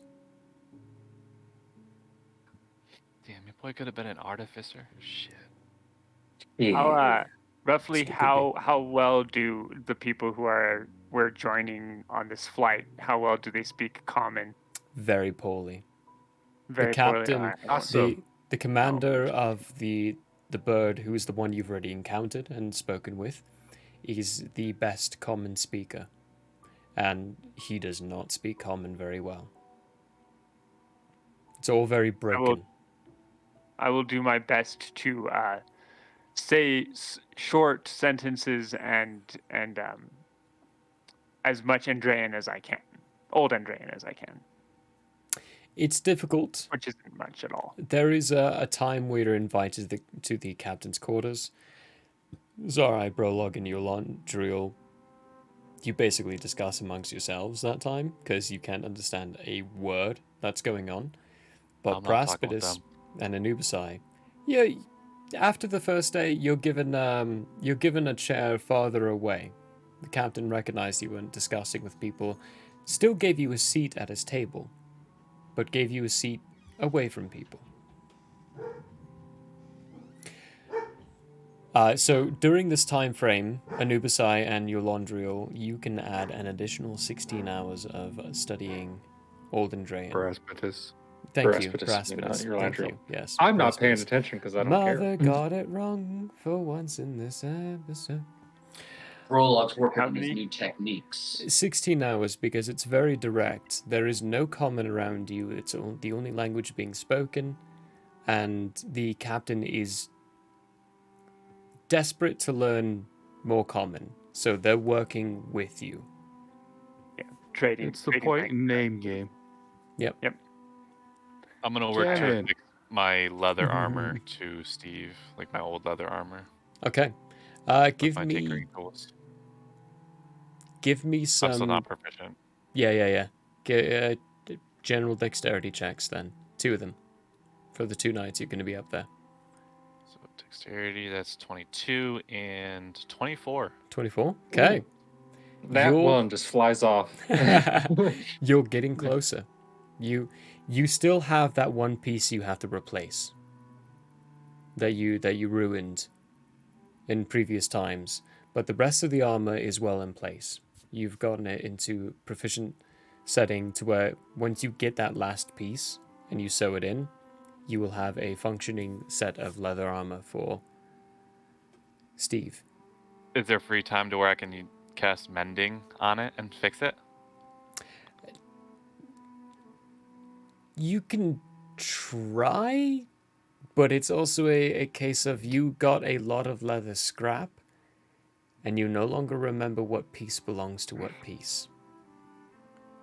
Well, I had leather scraps, and then I had my own leather armor that I So got rid of if when- you're going to or not use got rid of, your own old leather armor, you would have to destroy that leather armor.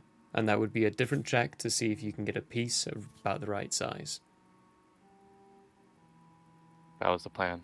Because I know Okay. I fucked up the So- other piece that was big enough. Then for the first night, or for one of the nights, they were both successes.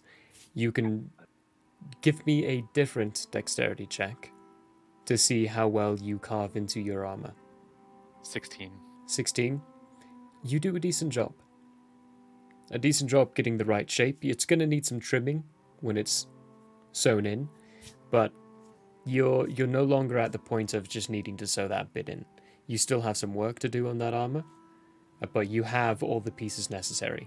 That leather armor, go ahead and make a note that it is ruined leather armor. Yeah. Edit this. Nope, can't edit that, but I'll make it in my Yeah, notes. just put an additional note. I just there's have also- my notes in my I just have a notepad right here that I keep with me. Yeah, and in your inventory area, there's also other possessions section that you can add No, additional yeah. notes to. Yeah. Brolog, I'm assuming you would like to practice. Yeah, calligraphy. practicing the new techniques the whole time. Don't want to talk to anyone. Perfect. Unless it's part Add, number. add 16 hours. Oh yeah, and milking Steve. And milking Steve. You can add another. He's eating well this whole time. The flask at the end of this trip is going to be full. Bet.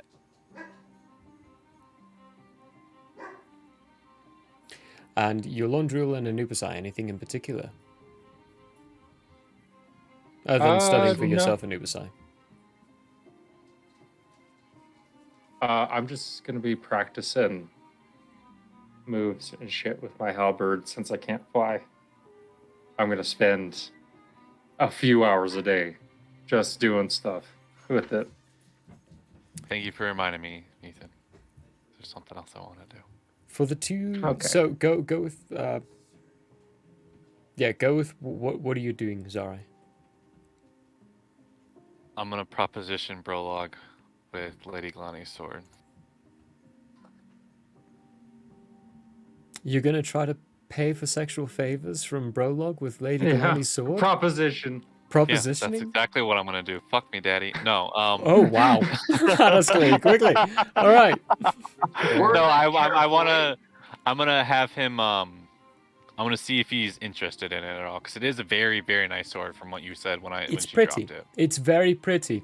Go ahead and give me a general insight check, Sarai. And he's the only one that I know of that can actually use it. Oh, that's not good. That's a 10. Wait, no, insight. It's a 9. 9. So, You have no idea whether or not he'd be interested in it, but you also know this is a single-handed blade, and Brolog has only ever used double-handed blades. He's also never used a sword and only used battle axes. His battle axe itself that he uses is also very decrepit in shape and form and looks to be inherited and not a Alright, never mind. pretty piece of ornament, such as I'm the done. sword that you got from Lady Galani.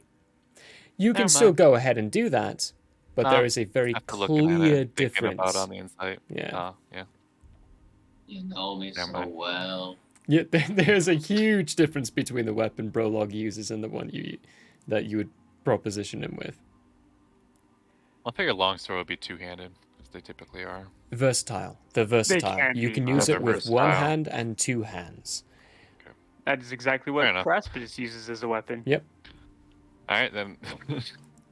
I'm just gonna roll some to see if I know or remember Paraspidus uses one of those. Because I don't remember ever seeing him actually attack something with it. He's done it Because once. I've always attacked when you weren't Twice, around. actually. He's done it twice. Yeah, I rolled an 18, so I don't know what number you want to add to that, perhaps. You remember that Paraspidus uses a blade. I'm gonna go up to Paraspidus. Better target. Paraspidus. Zarai comes to you with a sword. Lady Galani's sword. You recognize it. You know this blade. Ooh.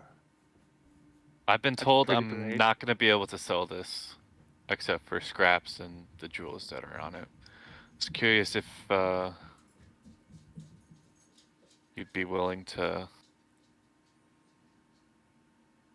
take it Buy off it my from me? hands for a price. I mumble under For my a breath. price. There you go. For a Like, I wonder if you'd be willing to take it off my hands for a price.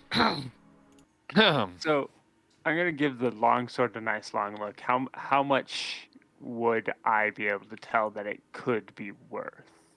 Go ahead and give me 5 a gold. investigation. 20. Dirty. It's worth quite a bit of money. It's encrusted with jewels. It's very well made. It's a fine steel. Well, iron. It's a fine iron. And it is good make. Worthy sword. Zorai, what price are you offering?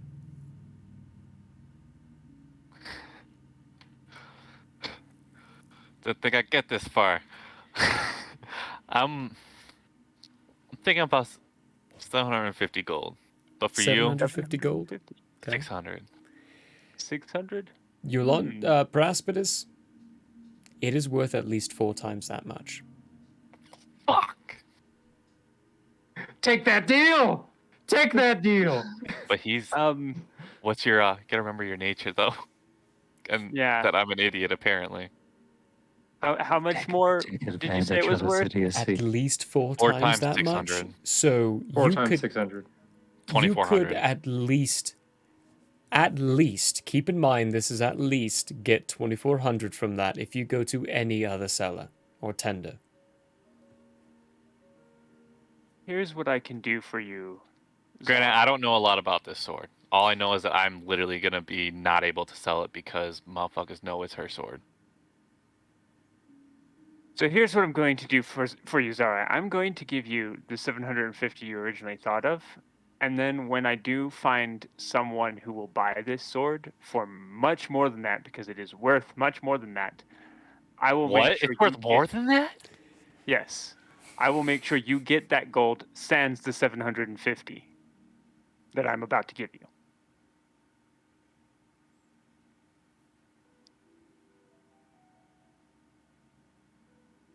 I can feel from the other side of the pterodactyl what's happening, and I'm like, Disturbance in the Quetzal. forest. oh. So are they I'm- Kumaro or Quetzal? Quetzalcoatlus, Quetzalcoatlus. the largest pterodon of. The largest I- flying I beast of I dinosaur immediately era. give it to him. I'm going to give you the 750, Zarai. As And the that party is does. exactly what I intend to do with the sword, is find someone who will buy it for the actual price. What is it with you all on Oops, money? Come wrong on. page. Come on. All right. Praspidus, take 750 out of your money. Zorai, add 750. The last person to give money to. Yeah. Ugh. Uh-huh. Right. You can now I can afford add Esmeralda. Another long sword. I will All right. add Cue the meme. Wow. Wow. Hey, I'm you gonna want to assume drink there's while a- you want to drink while you're at it, Percy? I'm going to assume there's a day shift and a night shift on this bird. There is.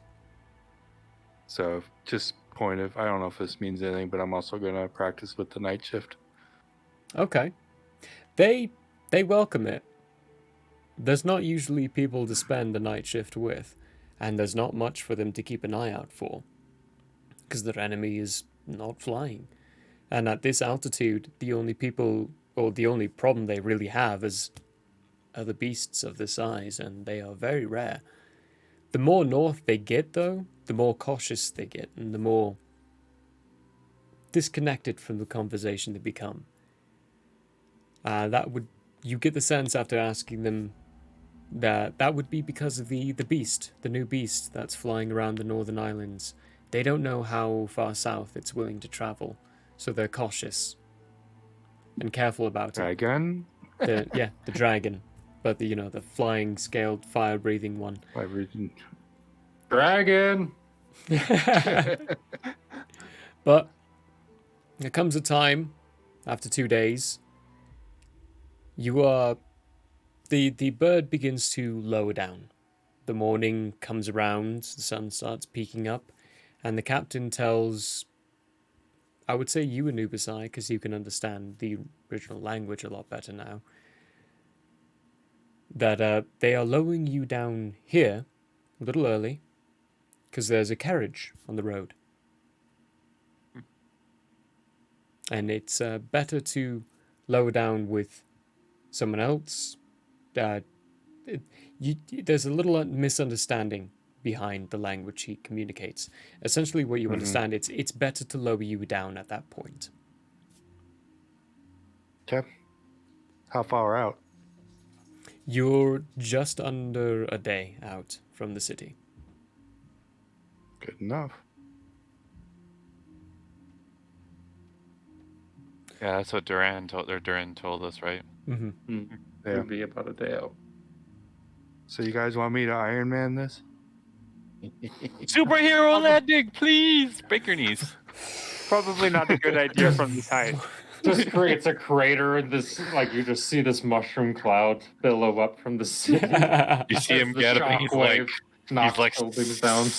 stuttering. An earthquake happens. From the altitude you were at, Tsunami. you could see the coastal line and you could see the blip of the city out there.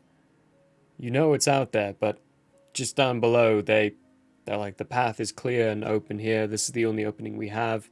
And the city itself doesn't have a landing zone for flying beasts. So I'll let everybody know we're landing. Get ready to disembark. I wait for the moment that he's like, go, or are we like actually landing? Like, is the Not bird actually landing. Oh, The Okay, bird so- comes into a slight hover as the captain ushers you and quickly says, out, out, out, out. Because the bird just cannot kinda- I hover kinda that just- long.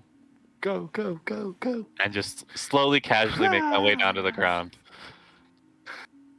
Do we I need catch to make Zarai on the way down. If you catch Zorai on the way down, by all means, give me a grapple check. No, As don't for the wanna rest kill of him. you, when you jump out, give me acrobatics. Okay. Unless you can fly. 19. 19. Okay. Ooh, that's not bad. Let me Is check. this? Yeah, say that's at least one of my good ones. Ooh, that's a good one. 10. 14. That's so good. 10, 14. What did you say? That's one of your good ones, and then you said 14 off of a 19 roll. I didn't say anything yet. No, that was No, your I laundry said was 14. 14. Oh, that's 14. Oh, yeah, that's a 0 mod, so that's straight 19. 19. Okay. He I does a wanna roll backflip, just for lands sake. I do the perfectly. backflip superhero Great. landing. When Ubasai does a superhero landing, Eulondriel and Praspidus land gracefully next in between. Zarai just flies down. And Brolog, you jump, land, stumble forward, face plant. Can I catch him? You can, yeah. Give me a dexterity save. Anubisai. Because Anubisai is trying to catch you. Oh, yeah, you catch him. 17. 17, you Gotcha. catch him. Before he hits the Yes. ground. During the jump, My hero. as he catches, as she catches Brolog, he yells, "Friendship!" Well, I'm on friendship. If you ask me, he's alright. Mutters to himself. You hear Oh, shut up, you fucking salty Susan. you hear someone Mumbled it to yell myself. Didn't say it out loud. Suck my from nuts. above. Suran! Suran! Which Thank you. Praspidus and Anubisai would know as farewell. In Old Andrean, I respond the same. Okay. When the flapping and the noise of that dissipates, you see yourself in less of a mountainous territory. There are still mountains around, but it's very hilly. There are shrubs, minor trees, small trees around in locations, followed by the squeaking of cartwheels, the neigh of a horse, and the soft, undertoned spoken voice of an individual. Are you all standing on the road, or are you traversing along, or what are you doing? Standing on the road. Yeah, we're just kind of. I imagine for a moment when we hit the road, we're like, okay, now which way? There's like a moment of, okay, where are we going? positioned? I mean, I'm still high up in the ground, so I'm not thinking that. Just saying. I can see Okay. this city on the I horizon. pull You out my cannot- map. So, No, I Zarai, can't. from the altitude you're at, you were high up when you could see Yeah. the city. Down, further low. Well, if you're like, I'm still general direction. I if know. you know the general direction, but you cannot see the city itself. Okay, no, that's But you would know where it is. same outcome. I Yeah, just yeah. want. I know where the city's at. Yeah. I'm not gonna say anything though, because I'm gonna let these idiots figure it out for themselves. Unless mean, they ask. They ask. follow That's the another thing. road. But The so which squeaking way? gets louder. Same direction the carriage is going. You see a horse appear over the road. I see Praspidus is already giving a preemptive perception check. Essentially, what you're going to see is what I'm going to describe. You see the horse coming over the road and a cart with an individual sitting on the front. I'm gonna call out to the entire party. Okay, does anybody remember exactly which direction we were supposed to be going when we were all the way up there? That direction. No. I'm gonna roll a deception check for that. Or a Okay, deception I'm roll for rolling that a one. fucking insight on that shit. Don't lie to Or the the party. cart's I'm getting not like closer. being like it's pretty. I'm gonna roll. No, I'm just gonna straight roll. I saw. No, Let me you double know. check my You insight. you know it Sorry. doesn't Let me matter. double You check know. my insight. Guess what I Yeah. rolled? 25. I don't give a shit Yeah, what no, you it rolled. doesn't matter what I rolled. I rolled a natty one, boy. Oh dear. Yeah. You know he's It literally lying. it got stuck on my mouse, and it was a But at the natty one. same It might have been a time- 19 if it wasn't there, but natty one. At the same time, you also hear Anubis I say, that way. And she's pointing the right way. Okay. Then I'm going to say, Perfect. all right, gentlemen.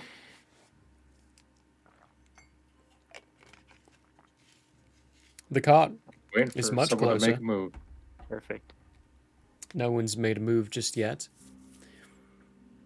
Cart gets about I'm gonna wait 60 for my feet internet from to you calm all. down for a moment.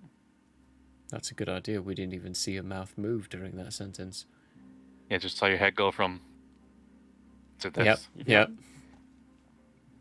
Can you guys hear and see me now? You're good. Yes. We Yeah. Okay. We can. Good. Good. I'm turning to the cart. Okay. Your perception check was crap. You don't see necessarily anything. It I was a didn't 7. make a perception check. Oh, who was that then? I can I say I didn't got make you. anything. I got you, brother. Oh, the last thing was Brolog made a acrobatics check unless you. Oh, The last thing was Brolog's acrobatic check. my D&D Prologue would Beyond like might to have been see who's catching on the up. cart. Okay, give me a perception check. And Praspidus. 920. Ah, Yes! okay. Tell me all. Tell me all. Not even a smell related. Just he got it off of a It's not natty. smell related, actually. Well, actually, no, it could be smell related, but you got a natty 20, so. Doesn't matter. Anyone else who would like to do a perception check? Nope, I don't Passive. care. I'm still flying in the air. Passive. Passive I is got enough 23. to see. 23? Okay. I'm looking at the map. Looking at the map. I'm As slowly moving in the direction. this cart's... Zora, you notice very quickly as you're moving in that direction, they are not moving, and you're beginning to lose sight of them. I do my daisy chain thing that I've been doing with Steve, and stop when he like the range between me and Steve and the party is like right at its limits. Okay. Brolog and Praspidus. And Nubusai. Actually, yeah, Nubusai, you would see the general, the shape of the figure sitting on the cart, urging the horse along, the horse itself, and a cart. And on the side of the cart is written in very bold and large lettering, Carson's Art Emporium. Well. And as you're moving up, Brolog and Praspidus, you would see specifically the shape and figure of the individual sitting at the front of the cart.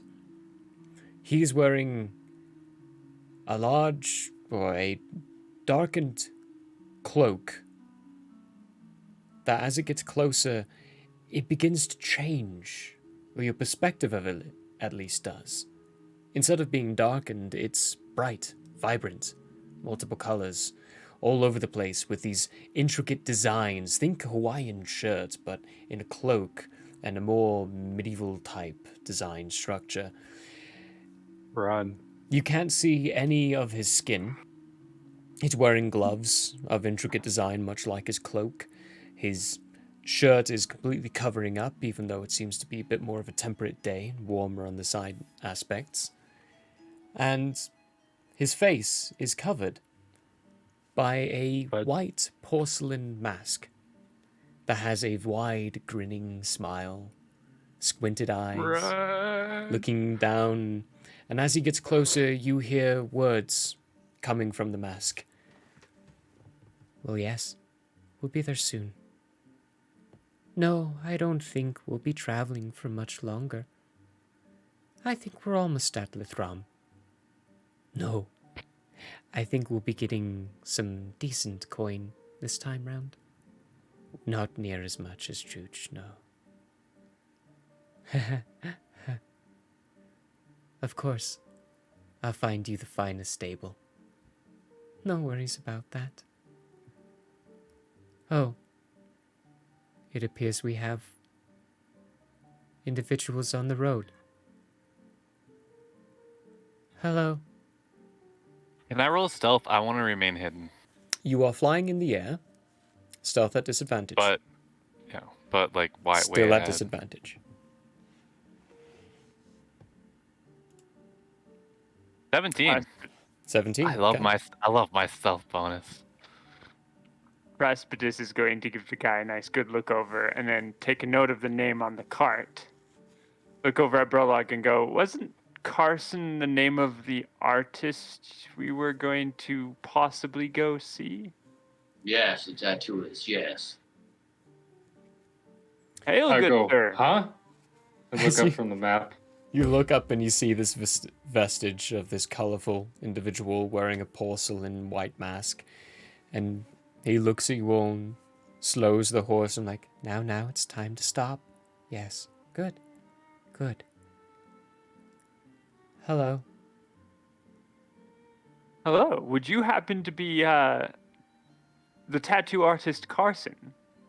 Well, yes, I would. It's strange to see that those from Quayla would recognize my name. Then again, I never expected to see a Magus in Andrea. And that is where we're going to end for the week. This music was too perfect for the way you were fucking talking. Let me just Thank say you. that. I by saw the that. way. Hey, Like This is literally Galandriel's way face. too fucking creepy. I This picked is it out Galandriel's perfectly. face. As soon as I saw that guy, I was just like, ugh. I love Prologue Carson. likes Like a what's freak. happening. I love Carson. Hey, I'm so excited to introduce him. And now I get As to tease player, you I am with a confused. cliffhanger. Yes. Yes, for 3 weeks. Wonderful cliffhanger for 3 Not weeks. for Zarai. Yesterday, What's going on? you can blame Yolandriel for this. Yesterday, Yolandriel tempted me with leaving a cliffhanger for 3 weeks. And I figured what better way than to introduce Carson and make it apparent that he knows you're not from this place and that he knows where you're from. Even though you haven't met him. And what you are. So, on that lovely note, we are done for the week, sadly. Yes. For me, Sadly. that means I don't get to play D&D for almost a month. And that is going to be gut-wrenching because this is... It's what I do. It's my passion. So, Tales of Andrea is going to continue on July 25th. The 4th, we are going to be closed. There's going to be nothing going on the 4th. It is Independence Day, so we're going to be celebrating that holiday independently from that. Beautiful Funny. day. Greatest day in all of history. Definitely not. Carrying No, on. it's an The excuse for me to 11th. watch Jaws. It's an excuse to drink, get drunk, and be idiots. On the 11th and the 18th, we are going to have Yolandriel's 2-shot, technically. It's 2-shot. like a 1-shot, but 2 sessions. 2-shot, it's going to be a horror The campaign. Anomaly Part 1 and 2. The That's the Anomaly. name of it. So Perfect. that is what will be the tag. So look for that. Brilliant. We'll have that going on. For the meantime, this week, usual opening hours. For next time, we will see you on Tuesday for Into the Madness. And I guess from myself, until Sunday, we love you all. Goodbye. Bye.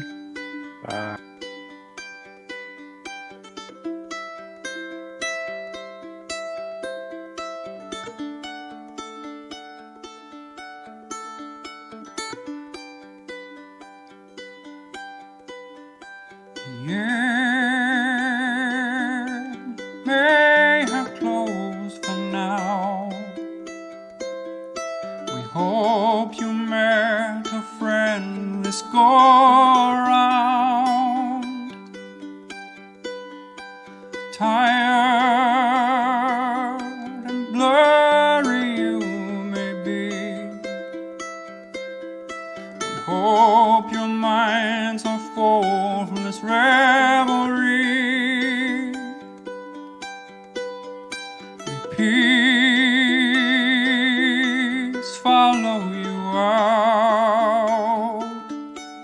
May you return for more giggles and shouts.